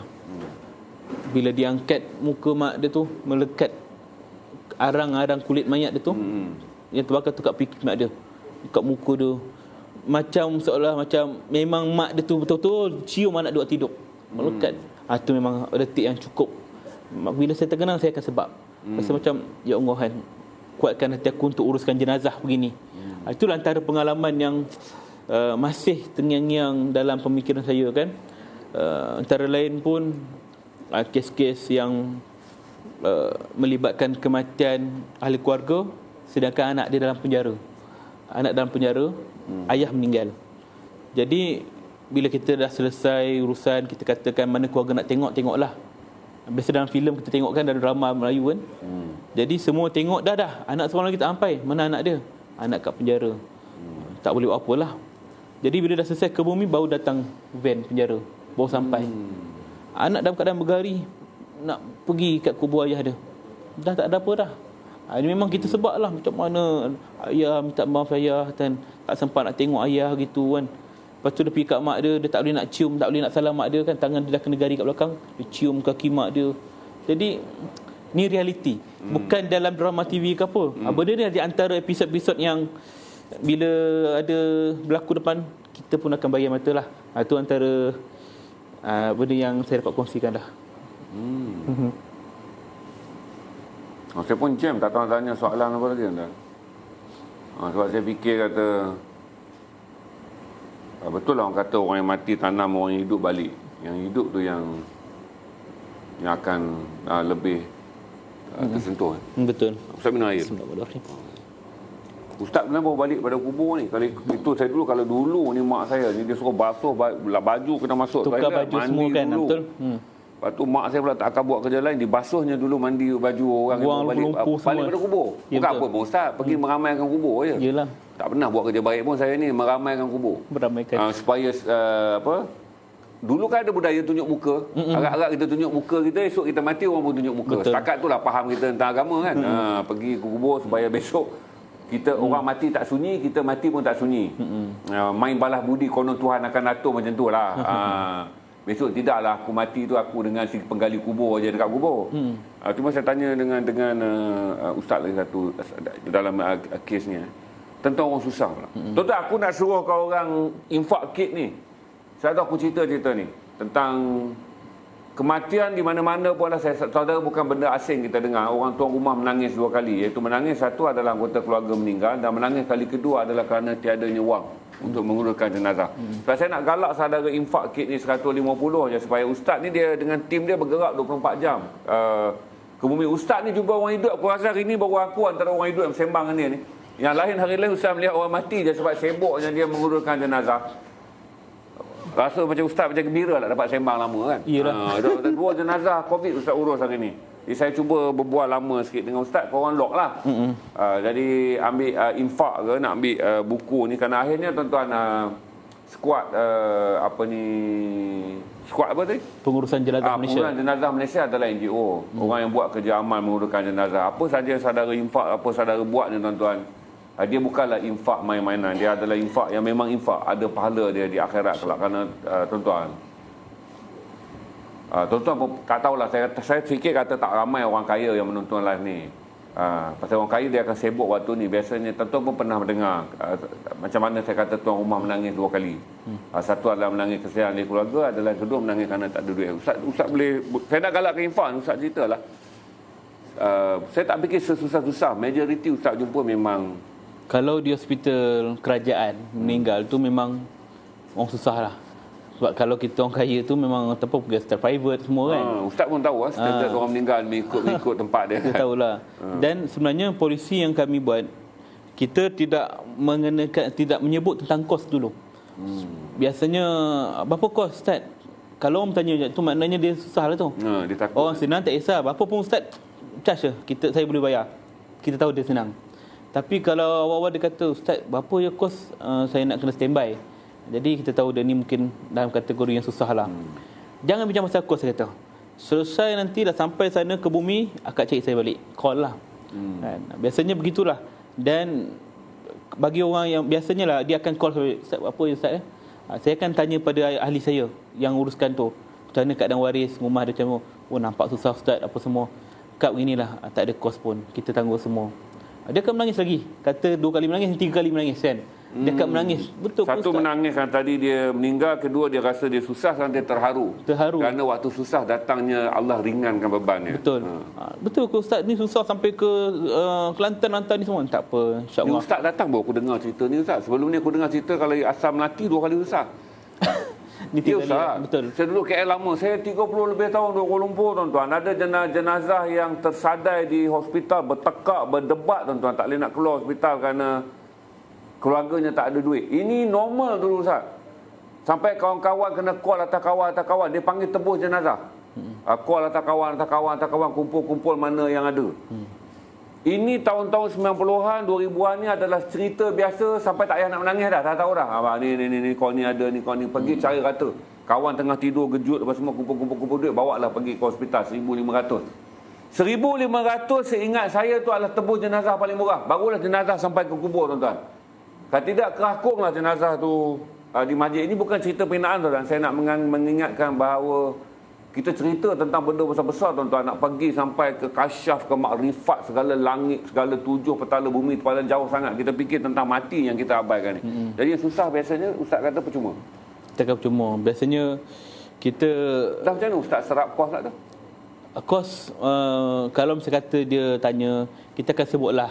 Okay, kos mandi kafan, kos van jenazah sampai ke kubur, banyak ni. Katakanlah RM1,000 katakan. Ikut kemampuan puan, macam mana boleh mampu ke tak kan? Kalau dia kata ustaz saya tak mampu, saya ada RM500 je, okey silakan, kita tak ada giu lagi lah. Kita bagi tahu tu kos yang terlibat. Dan biasanya waris akan bagi kalau dia mampu. Sebab tu kita katakan bahawa kita ni bukan NGO percuma untuk semua. Sebab ada setengah orang dia buat pengurusan jenazah percuma. Kita tak nafikan mungkin dia ada kemampuan, tapi bagi saya tajaan itu dapat daripada sumbangan orang ramai. Bila sumbangan orang ramai berharapkan sumbangan dia ni sampai pada golongan sasaran. Maknanya orang susah. Jadi bila orang tu mampu, orang tu kaya berduit, tiba-tiba kita taja dia pula. Satu benda yang tak adil lah atas sumbangan orang ramai. Betul. Kan? Jadi sepatutnya benda ni kita kena ubah bahawa setiap pengurusan jenazah kos tu perlu ada. Kita bantu pada orang yang tak mampu, yang susah. Yang betul-betul. Ya, yang memerlukan. Barulah orang yang menginfak ni dia dapat apa yang dihajatkan tu sampai. Betul. Kalau kita fikirkan orang yang senang, dia boleh melancong, boleh makan sedap, boleh kita besar rumah besar. Tapi bila buat kematian berkira. Benda ni tak patutlah. Sebab ni tanggungjawab dia sebenarnya, itu waris dia. Waris dia. Kan? Dia kena keluarkan fee. Dan hari ni kita tengok alhamdulillah lah pihak masjid banyak yang anjurkan khairat dan banyak masjid-masjid yang dah buat pengurusan jenazah percuma. Banyak. Kalau ada kematian, orang tak mampu, masjid akan tanggung. Oh, maksudnya masjid tak dia ada tabung dia dan dia akan tanggung. Banyak masjid dah macam tu. Cuma kesilapan pada waris sendiri. Bila berlaku kematian dalam karya dia ke ataupun dalam rumah ataupun hospital, dia ni jadi tak bercampur dengan masjid, tak tahu nak rujuk siapa. Jadi bila tak ada tempat rujukan, time ni lah dia akan jumpa ejen-ejen bagai pengurusan jenazah yang berbayar ni, swasta ni, yang mengenakan cas yang tinggi. Dan secara tak langsung disalahkan pihak masjid. Masjid langsung tak nak support semua. Kesilapan sendiri. Padahal kalau dia tahu, dia hubungi je masjid. Boleh bantu kan. Banyak pihak-pihak yang dah buat pengurusan jenazah yang tanpa bayaran masjid surau kan. Cuma kita, inisiatif kita mudah sangat nak tunjuk jari ke orang lain. Padahal kita sendiri tak bersedia awal nak kenal orang masyarakat sebagainya kan. Jadi itu pada orang kita lah. Bagaimana pula dengan orang yang bukan warga negara, warga asing, Indonesia, Bangladesh meninggal dunia. Mereka ni terikat dengan prosedur perundangan. Setiap kali nak menuntut jenazah di hospital, perlu dapat kelulusan kedutaan. Kedutaan mereka yang perlu sahkan bahawa ni rakyat dia, kita benarkan dikebumikan Malaysia ataupun bawa balik luar. Jadi benda begini, bila mereka tidak ada tempat nak rujuk, mereka serahkan pada pihak ejen, menyebabkan benda yang asalnya tak perlu bayaran pun sampai RM2,000 untuk urusan dokumentasi. Kita tahu nak ambil upah tak kisah. Macam contohlah saya ambil kes ni untuk bagi tahu kedutaan, suruh keluarkan satu surat. Saya ambil cas RM100, minyak apa semua. Memadai lah. Tapi kalau untuk benda yang sama, cas sampai RM2,000, ini tak relevan. Oh, jadi bisnes Ustaz. Yes, sebab itulah kita punya SPJM ni bukan hanya pada warga kita. Kita universal. Dia orang kita Malaysia ke, luar negara ke, warga asing ke, Islam ke, bukan Islam ke, kita bantu. Sebab ini kita nak bantu waris dia yang tinggalkan ni. Begitu juga kalau kes yang tak dituntut. Ada juga kes dulu waris dia di Indonesia. Dia yang meninggal ni seorang ibu tua meninggal dunia dan menyebabkan urusan tuntutan tu jadi lambat.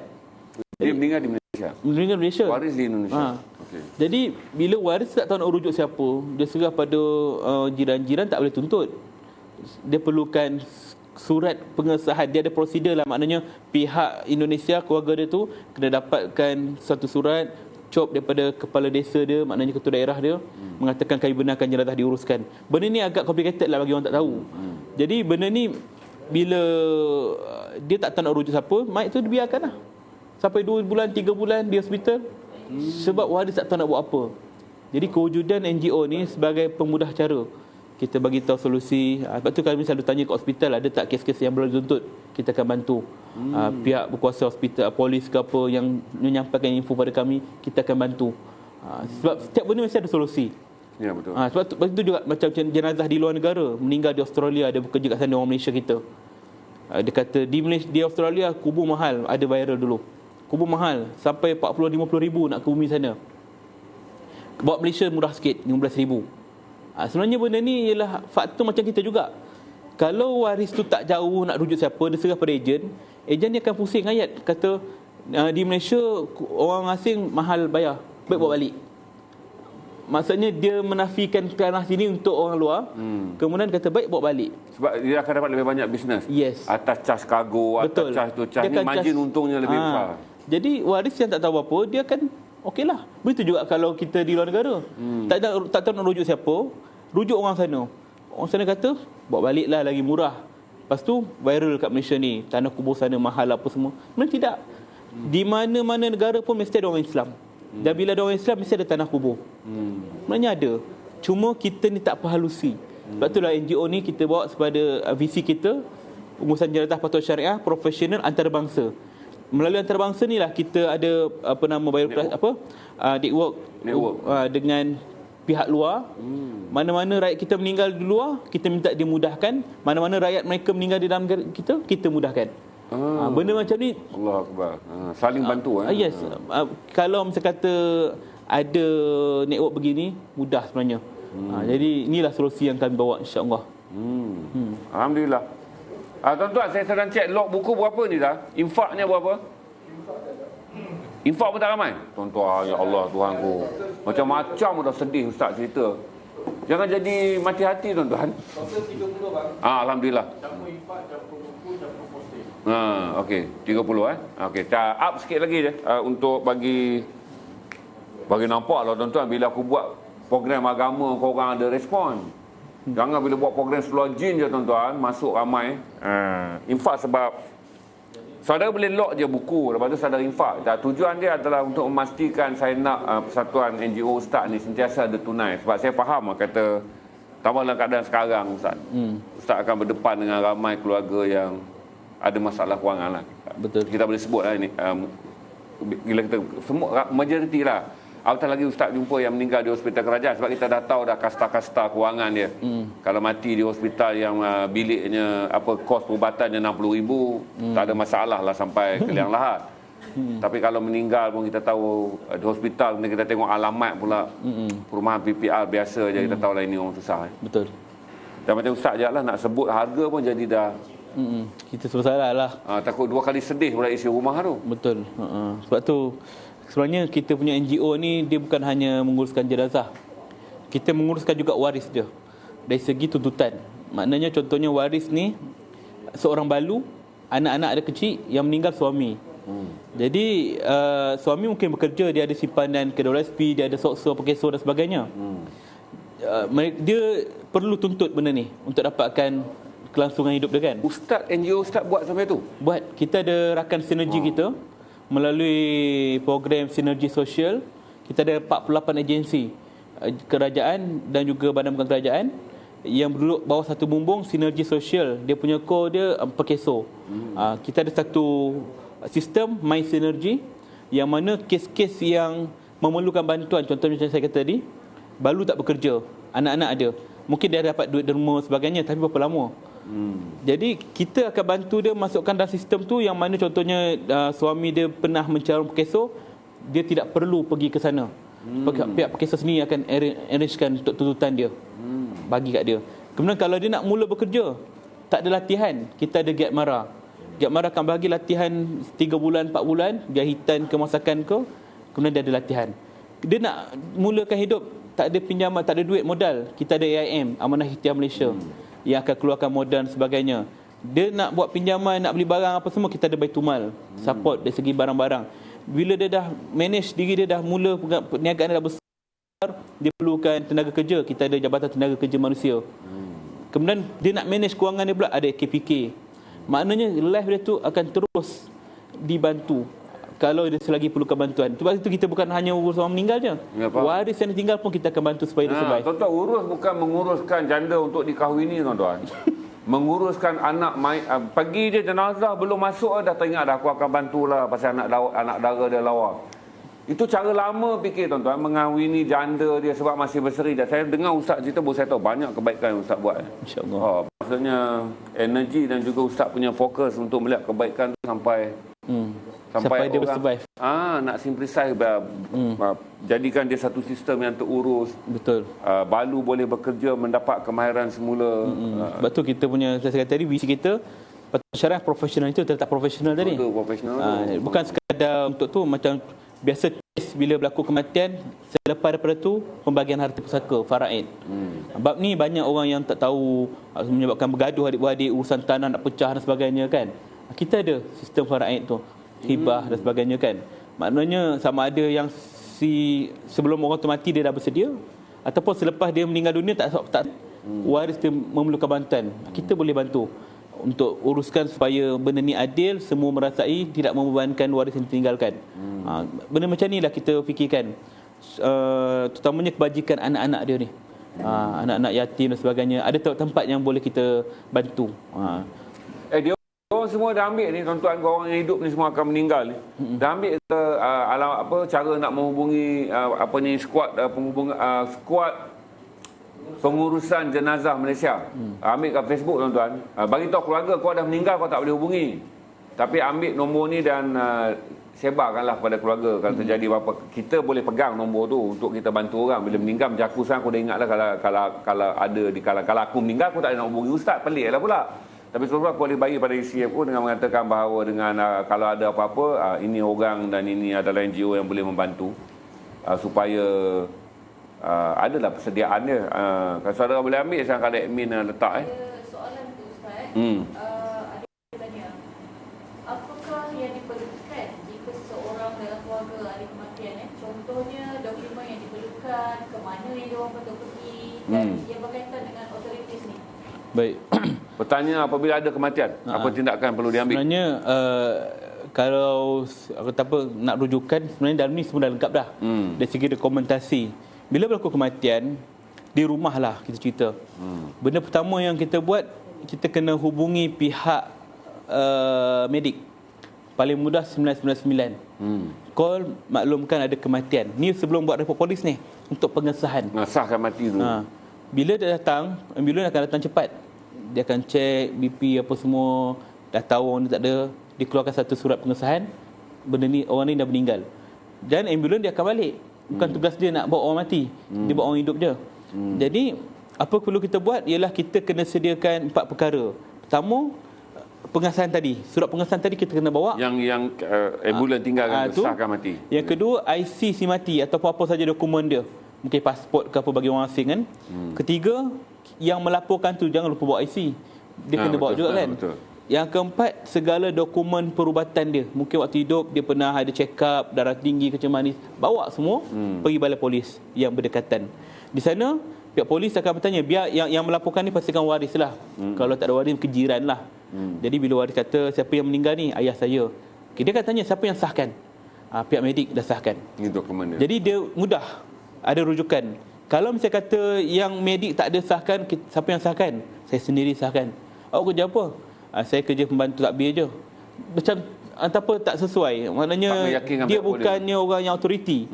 Okey, kalau macam tu tak boleh cik. Cik kena tunggu rumah, tunggu pegawai kami datang. Nak menunggu polis datang ke rumah, bukannya macam ambulans datang. Polis banyak kerja. 2 jam, 3 jam, 4 jam baru polis sampai. Kan dah melewatkan waktu. Jadi kita cepatkan. Okey, dia tengok ada dokumen pengesahan. Okey, cik dengan arwah siapa? Saya ni anak dia. Tunjuk IC, dia tengok nama bin. Okey lah. Clear. Arwah ni sakit apa ya? Jantung. Memang ada sakit jantung ni, doktor punya rekod. Okey. Jadi bila benda tu meyakinkan polis, dia akan keluarkan terus permit kubur. Sekarang ni panggil daftar kematian. Okey, daftar kematian. Dia ada 3 salinan. Yang putih, yang biru, yang kuning. 3 salinan. Ataupun di balai polis 1 salinan je. Diikut pada yang mengeluarkan lah. Jadi bila dapat tu, baru kita boleh balik rumah uruskan jenazah. Nak bawa ke surau, ke masjid ke nak uruskan, baru boleh buat. selagi surat tak sampai, kita tak boleh alihkan jenazah. Maknanya dia meninggal di rumah. Okey, anak pertama pergi buat report polis. Tak dapat lagi surat, kita dah angkat jenazah bawa ke surau. Nak mandi kafan. Tak boleh. Sebab bimbang kalau polis kata, cik balik dulu, kami datang nak tengok jenazah. Nasihat, timbul kecurigaan. Dia tengok, mana jenazah? Dah bawa ke surau dah. Merumitkan lagi. Bimbang-bimbang benda ni, dia tak nak fikir panjang. Beginilah cik, sebab dah sentuh, kita kena bawa ke hospital, postmortem. Benda ni merumitkan. Sebab tu kita kata selagi tak dapat permit kubur, jenazah jangan diuruskan. Maknanya tidaklah sampai contohnya dia meninggal dalam bilik air jatuh kan. Biar je, sampai boleh datang. Tidaklah begitu. Angkatlah, bawa ke ruang tamu, baringkan dia. Maknanya masih dalam rumah yang sama tak apa, kita alihkan bawa ke depan ke apa. Tapi jangan bawa keluar bangunan, pergi ke tempat lain. Itu benda ni yang merumitkan lagi keadaan. Itu dia tentang dokumentasi tadi. Itu Pak tuan-tuan, ingat tu, saya pun belum tuan-tuan. Saya kena beli dan baca buku ni sebab tak pernah aku fikir pasal mati ni. Sebab selalu kita fikir bila kita mati orang selesaikan masalah kita. Tapi banyak yang ustaz selesaikan ni, ustaz dah sedia mudah sahaja ni. Satu, kalau saudara nak ambil bahagian profesional yang ustaz sebut tu, yang ini adalah bahagian bahagian pengajaran yang 40 kisah orang mati ni. Saudara boleh bantu je buku kedua-dua ustaz tulis sendiri. Log RM80 plus post akan dibuat. Dia tanya ustaz, bagaimana nak join tim sukarelawan SPJM ni? Baik, kalau nak join, kita kena ingat SPJM ni bukan badan khairat. Maknanya kalau dia join, bila meninggal SPJM akan support semuanya. Kita kena faham, kita akan support bagi orang yang tak mampu. Kalau dia mampu, ada fee lah tertentu. Sebab kami ni tidak terikat. Maknanya kami ni hanya di HQ je, Lembah Kelang. Di kawasan-kawasan lain, contohnya di Kedah, di Kelantan, dia ada tim-tim lain, maka mereka perlu ada kos. Sebab tu kita kata kita tak boleh kata semua percuma. Jadi terpulang pada orang tu. Jadi bila jadi ahli ni, dia akan dapat kad ahli, dia akan dapat stiker kereta, dia akan dapat stiker motor, yang mana benda ni sebagai duta. Kata apa, duta ni nak perkenalkan orang. Bila berlaku kematian, kita tahu nak rujuk siapa. Ni telefon nombor ni, saya ni ahli dia. Dan dia jadi orang tengah. SPJM ke, nak ada lapor jiran saya meninggal dunia, apa yang saya nak buat. Jadi kita ada bahagian advice, menasihatkan, puan buat gini, begini. Kalau perlukan bantuan, kita akan rujuk pada karya yang berdekatan. Sebab kita link dengan karya juga. Maknanya tidaklah kami masuk ke tempat orang, kita uruskan, tidak. Setiap tempat ada karya masjid surau. Kita akan hubung dengan masjid dulu. Cik ada kematian ni, dia tak dapat nak hubungi masjid, jadi boleh uruskan tidak? Tak boleh lah. Boleh tak SPJM uruskan? Baru kita masuk. Begitulah dia. Jadi itulah peranan ahli sebagai duta. Dan yang kedua sebagai sukarelawan lah. Kalau dia minat nak turun padang, dia kena ada latihan dululah. Maknanya kita ada akademi pengurusan jenazah di HQ kami di Taman Melawati, belajar kursus dan sebagainya. Barulah ada keyakinan untuk buat ke depan kan. Boleh masuk ke website kami spjm.my, www.spjm.my, ataupun buka page kami Skuad Pengurusan Jenazah Malaysia. Di situ boleh inbox lah, di IG ke. Ada admin yang akan balas untuk bahagian pendaftaran tu. Dia pendaftaran seumur hidup RM50 je. RM50 dia akan dapatlah apa yang saya katakan tadi. Dan samping tu juga, kalau orang kata nak cari khairat kematian lah, sekarang ni orang nak khairat kematian kan. Setiap karya ada. Di SPJM juga kita ada khairat kematian juga. Itu ditanggung satu keluarga. Setahun je RM150. Berlaku kematian, tak payah bayar apa-apa. A to Z kita akan support, termasuk dengan badal haji, termasuk dengan badal haji, termasuk dengan wakaf Quran, banyak lengkap. RM150 je. Setahun satu keluarga. Satu keluarga. Ustaz tak berniaga langsung Itu memang tak apa, memudahkan. Sebenarnya tuan-tuan, ini benda saya dengar yang ni badal haji ni tuan-tuan. Mana ada orang minta pakej RM150 Ustaz? Sekarang badal haji dah jadi bedal haji dah. Banyak orang buat badal haji. Sekarang kos dia sepertiga, seperempat daripada kos haji. Bila Ustaz sebut RM150 all include tu, saya tanya, Ustaz tertinggal satu perkataan kosong ke RM1,500 pasal badal haji tuan? Ini all include, maksudnya dengan RM150 tu, dengan badal haji sekali, dengan infak Quran juga untuk orang yang menjadi apa saudara meninggal. Saya terkejut tadi. Nampak Ustaz macam tak berniaga langsung benda ni. Tak bagus lah Ustaz. Perempuannya tak perlu nak jawab banyak mati besok. Dia macam konsep insurans takaful lah. Ya. Jadi caruman tu sebenarnya bila orang mencarum ramai, Ya, maka saya kita faham. boleh bantulah. Di situlah sebab kami memang ada syarikat takaful yang di belakang kami yang support benda ni. Lepas tu kalau RM150 tu kematian biasa, dia akan support satu keluarga lah RM1,500. Lepas tu kalau kematian accident RM20,000. Maknanya setahun RM150 tu satu keluarga RM20,000. Ustaz punya profesional ni besar. Ustaz urus sampai... Betul. Ini untuk orang hidup pula tadi. Masih lagi orang hidup untuk saudara ni join, masuk je ke page Ustaz. Kemudian sertai bayar RM150 terjamin tuan-tuan. Jenazah tak terbiar keras jong gitu. Lepas tu ada pula orang badal haji lagi. Benda ni disediakan kata Ustaz kerana mereka bergabung dengan pihak takaful. Berarti dalam hidup kita dikenal Ustaz dah mudah banyak tuan-tuan. Aku dah nampak dah jalan nak mati dan jalan nak hidup ni. Nampak dua-dua jalan tuan-tuan. Jadi jalan nak mati dan jalan nak hidup dah nampak dah. Sekurang-kurangnya yakinlah masa nak satu mati nak rasul khatimah, yang kedua naklah juga jenazah tu tak delay 3-4 hari. Duduk dalam bilik beku keras tu tak masuk ke dalam kubur ni. Bila kenal Ustaz rasanya mudah lah tu jenazah nak sampai ke kubur. Ada soalan. Nak tanya tentang badan haji ni. Seseorang menerima untuk badan haji ni daripada keluarga atau waris mati. Adakah satu orang ni dia boleh buat 2-3 badan haji pada satu masa? Baik. Seperti yang kita tahu memang satu je lah kan? So macam mana tu? Baik, badal haji ni maksud dia kita mewakilkan haji kita pada orang lain. Dia syarat dia dua je. Satu untuk orang yang dah meninggal, satu untuk orang yang tak mampu pergi. Maknanya tak mampu pergi itu bukan kerana duit, kerana kesusahan, sakit, uzur dan sebagainya. Jadi bila dia nak buat, dia upakan orang yang sama boleh buat 3-4 kali ibadah haji, tapi bukan satu kali ibadah tu. Maknanya ibadah dia tu berasingan. Faham. Contohnya dia buat haji, dah siap apa semua, kemudian dah habis, apa tu kalau nak ada kesempatan lagi, buat lagi. Untuk 2 orang, 2-3 orang. Begitu juga umrah, badal umrah kan. Maknanya dia boleh buat banyak kali tapi bukan dalam satu kali ibadah. Dia kena berasingan. Satu kali buat untuk satu orang, satu kali buat untuk satu nama, satu kali buat untuk kalau boleh sekelompok, satu orang 10 badal haji dia buat kan. dia buat 200 tu Ustaz. Untung lah kan. Jadi satu waktu tu seorang tu je. Seorang je. Okey. Tu untuk maklum fiqah lah kau tanya tu, kau cek dalam kitab fiqah ni, transgender dia orang tanya. Banyak soalan Ustaz dah jawab. Begini tuan-tuan, bila kita ambil link ni, janganlah sekali kau tengok live Ustaz ni cover semua. Sekali ni adalah transfer traffic.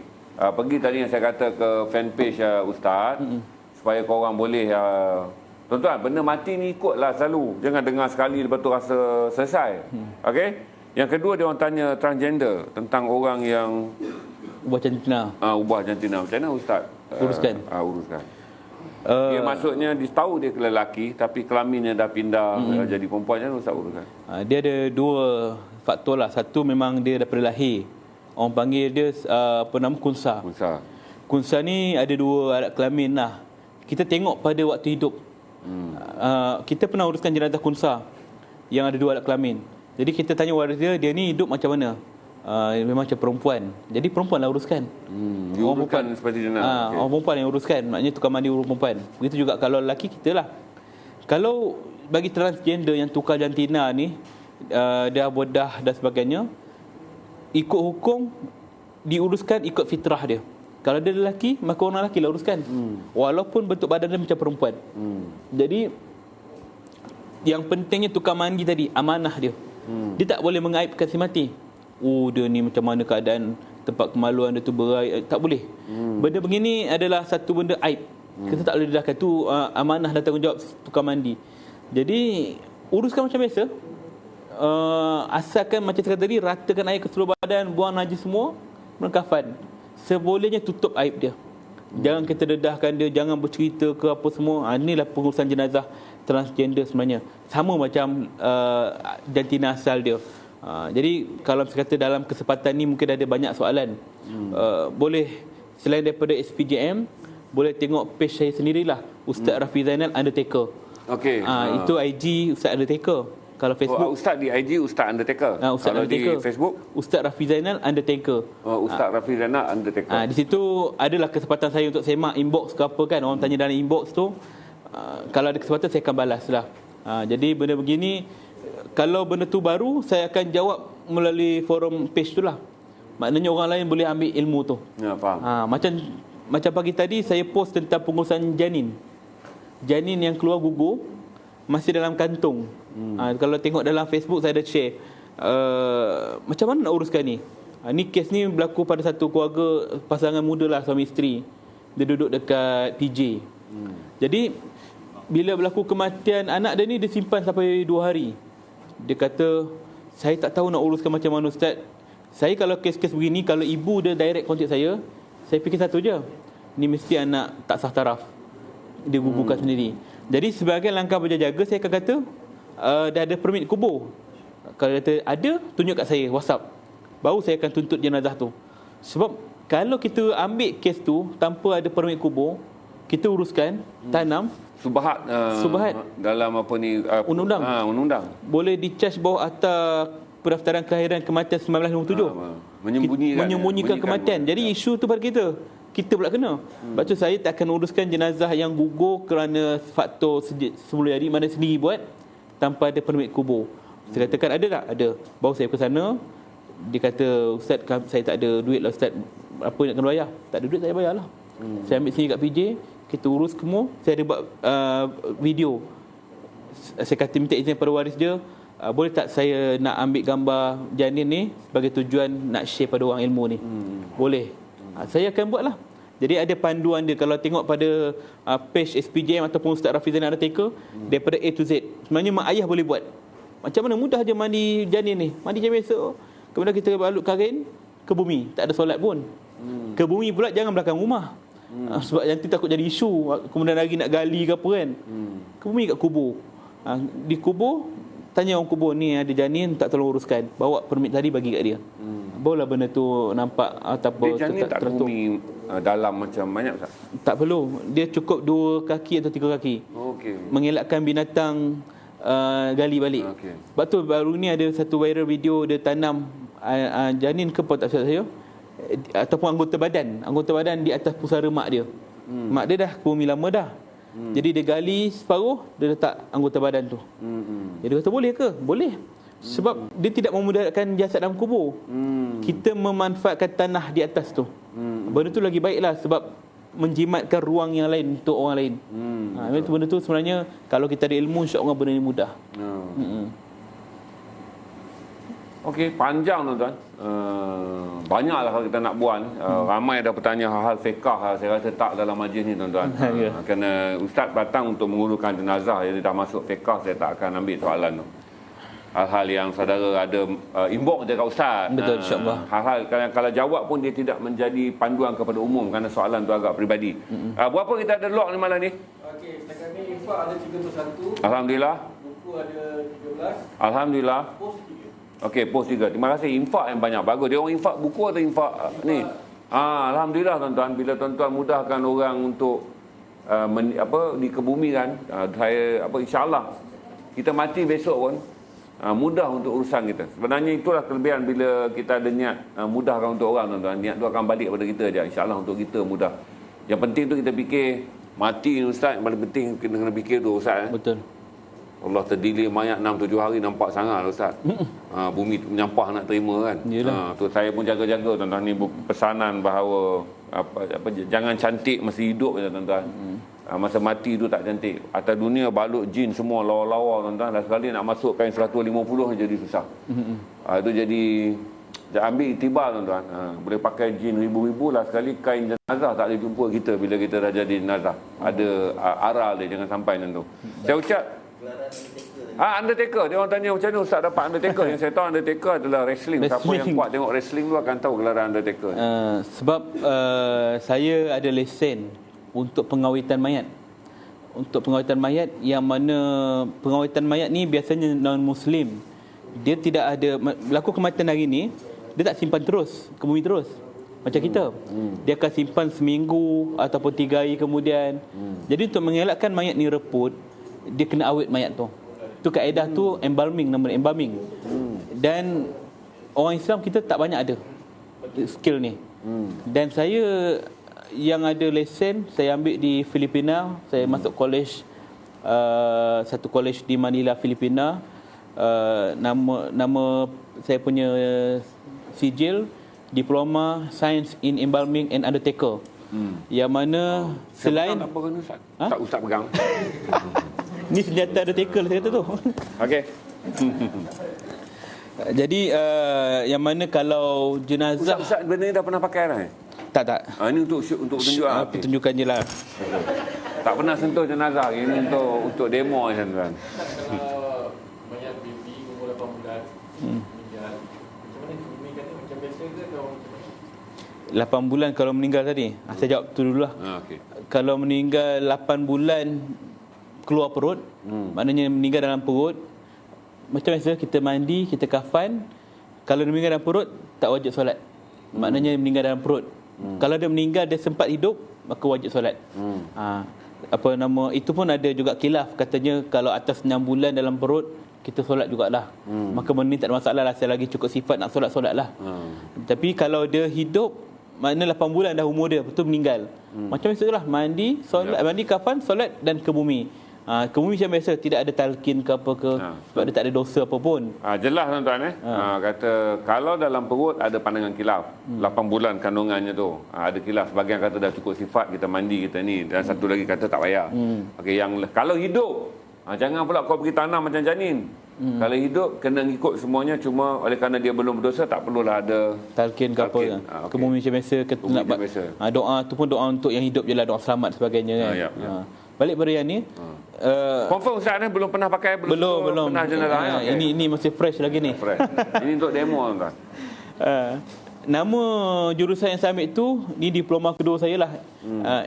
Science in Embalming and Undertaker. Itu sebab tu nama Undertaker tu panggil. Pengawetan dan pengurusan mayat. Jadi untuk orang Islam yang nak bawa balik ke luar negara, tadi kita cerita orang non-Muslim, memang prosedur ni biasa bagi diorang. Tapi orang Islam ni perlu ke? Kenapa saya belajar? Perlu bagi kes-kes yang nak bawa balik keluar negara. Contoh, orang Indonesia, dia nak bawa balik keluar negara. Maka mayat dia ni sebelum nak bawa naik flight, dia kena embam dulu. Darah dibuang, kemudian masukkan ubat, kemudian baru boleh kita lepas bawa balik keluar negara. Supaya tak rosak jenazah. Ya, sebab high pressure kat atas tu.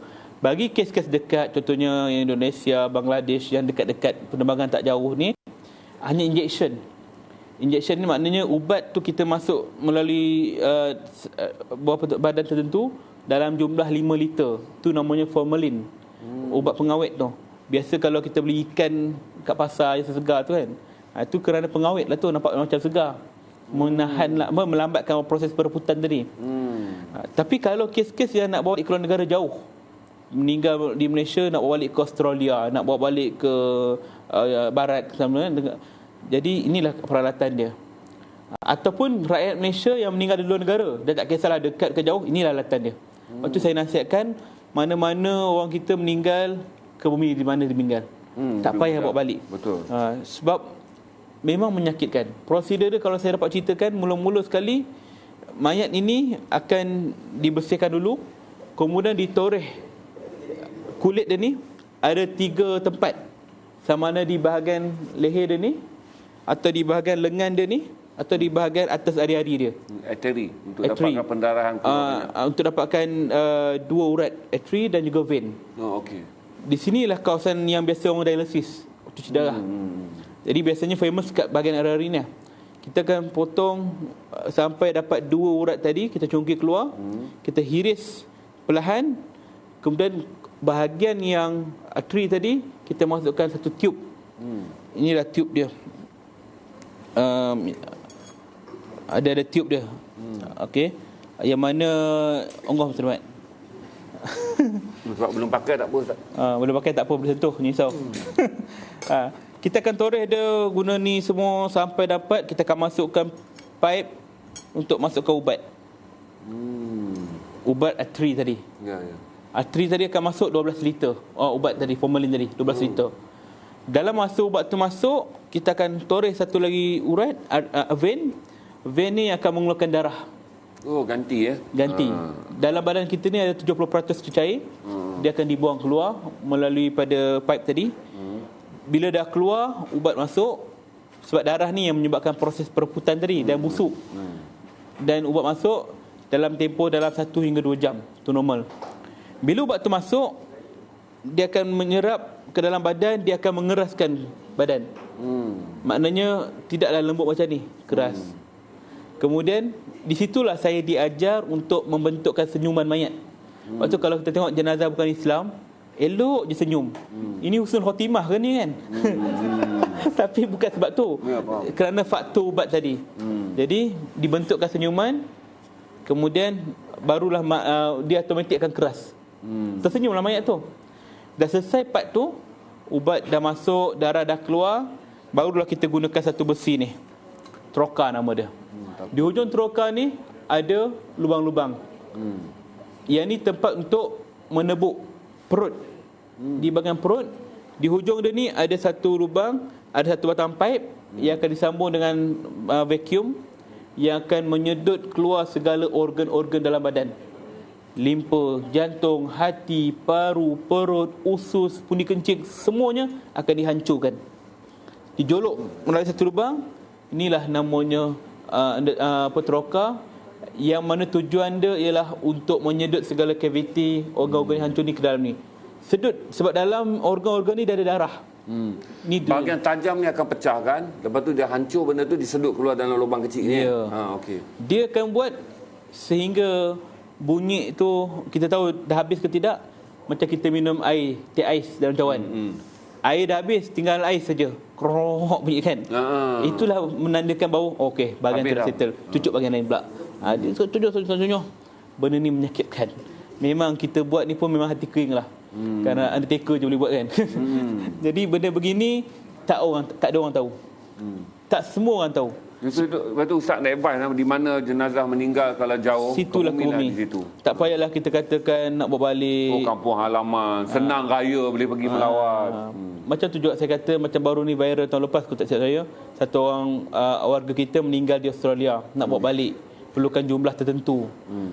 Saya tak tahu nak kontak waris macam mana, jadi saya buat post terbuka. Saya kata janganlah bawa balik. Kalau orang tahu macam mana prosedur bawa balik ni, tentu dia takkan nak mayat tu bawa balik. Memang mayat tu nampak cantik luaran, tapi dalaman hancur sangat hancurnya. Sedangkan Nabi pun kata uruskan jenazah dengan baik, mandi dengan baik, lemah lembut. Sebab jenazah ni baru lepas sakaratul maut. Umpama kulit dia ni disiat-siat, tiba-tiba kita buat kasar, Nabi kata lemah lembut. Ini kan pula kita cucuk, hancurkan badan dia. Maka benda ni sebenarnya dalam Islam tak perlu. Melainkan keperluan dia, contohnya macam di China, negara China, dia tidak benarkan warga asing untuk ke bumi kat tanah dia, melainkan bakar. Jadi takkan kita nak biarkan jenazah kawan kita dibakar. Maka dalam hal ini ada keperluan benda ni. Bolehlah bawa balik. Nak macam mana? Mudarat dia bakar lagi teruk daripada benda ni. Begitu juga dalam Malaysia. Kita boleh ke bumi kat sini, tak ada masalah pun, tak ada isu. Tapi keinginan waris, kadang-kadang waris kata tak kira lah cucuk ke apa ke, saya nak bawa balik juga jenazah ni. Sekurang-kurangnya dia ada orang Islam yang boleh buat. Saya lah misal kata. Sebab banyak kerja begini dibuat oleh bukan Islam. Kita sebagai menjaga aib orang Islam kita, takkan nak biarkan aurat sahabat kita, saudara kita ni dilihat oleh orang bukan Islam. Maka di sinilah peranan saya. Saya ambil tugas fardu kifayah ni supaya tidaklah kita menanggung beban ni selama-lamanya. Kenapa orang Islam kita yang meninggal dalam negara Malaysia, yang banyak orang Islam, tiba bila meninggal nak bawa balik luar negara, serah pada non-Muslim. Benda ni tak patut berlaku dalam negara kita. Melalui kesedaran itulah saya belajar, saya guna modal sendiri, pergi ke Filipin, belajar sana, dan ambil hasilnya beginilah. Anda pernah buat betul praktik Ustaz? Benda ni tak ada lagi. Tapi saya, alat lain adalah. Tak masuk dia. Secara pribadi Ustaz dah buat benda ni? Dah buat dah. Saya masa kat Filipin pun dah praktik 10 mayat. 10 orang mayat. Tapi kalau di Malaysia ni, kalau dia nak okey, tidur semua okey, tak ada rasa. Tak ada apa dah. Mayat tak pernah datang beritahu apa kau buat aku. Tak ada. InsyaAllah tak ada. InsyaAllah tak ada lah, setakat ni tak ada lah kan. Jadi kalau biasanya kat Malaysia ni warga asing banyaknya Indonesia, Bangladesh kan. Kita guna injectionnya. Pasal dia fly tak jauh kan. Tak jauh. Jadi kita nasihat waris ke bumi sinilah. Biasanya saya akan minta orang cakap lah, takutkan dia lah. Saya guna ni nanti. Sebab kita nak dia ke bumi sini. Tak apalah Pak Ustaz, mak dia memang nak bawa balik juga kata dia kan. Tak apalah, kita bawa guna injection. Sebab bagi saya ialah mana meninggal situ ke bumi. Sebab tu arwah Tok Guru Harun dia meninggal kat mereka. Sebab dia faham, tak mau menyusahkan. Orang faham agama, dia tahu. Nabi kata akan dibina sebuah mahligai syurga tempat dia ni bagi orang yang meninggal di luar daripada tempat kelahiran dia. Diukur daripada mana tempat lahir sampai mana tempat ke bumi. Mahligai tu punya saiz Besar tu kan. Bayangkan Malaysia dengan mereka berapa jauh. Itulah mahligai dia. Maknanya kalau kita fikir dari sudut agama, ya Allah, untungnya orang meninggal di luar tempat kelahiran dia. Tapi kita tak fikir begitu. Kita fikir biar bawa balik, pasal raya senang ziarah. tenang ziarah. Orang kita ni ziarah setakat setahun pertama je. Kemudian yang berikut-berikutnya waris terdekat, kemudian habis senyap. Betul. Kita akan ditelan zaman, tak ada apa dah. Betul. Maka kesedaran ni pentinglah, sebab satu hari nanti kita tak tahu, mungkin berlaku pada keluarga kita. Kurang-kurangnya kita tahulah, biarlah kami itu reda lah. InsyaAllah kalau kita reda, satu hari nanti mungkin bertemu kat akhirat nanti kan? Ya, betul. Itu kita harapkan. Okey tuan-tuan, terima kasih banyak anda yang hari ini alhamdulillah, walaupun kita tak rancang sebab malam ni kita nak share 700 tinggi tu. Saudara sebarkan apa, selalunya aku ingat benda-benda dunia je saudara nak dengar. Tapi tuan-tuan, saya tengok peralatan ni memang menakutkan tuan-tuan. Jadi kita buatlah pilihan, kalau ada saudara mara kita mati jauh daripada tu. Ustaz pun dah bagi nasihat lah. Lepas tu dah ada kelebihan dia pula tu, kalau mati di England nanti kita dapat melawat istana dia daripada KL ke England besar tu. InsyaAllah. Apabila orang tu mati di tempat yang bukan tempat dia dilahirkan. Itu janji Allah tuan-tuan, bukan janji Ustaz. Ustaz menyampaikan apa yang telah Allah janjikan. Jadi terima kasih. Kita Black, kita akan kembali pada sesi jualan jeans pada pukul 11 malam. Saya ucap terima kasih banyak pada Ustaz. Sama.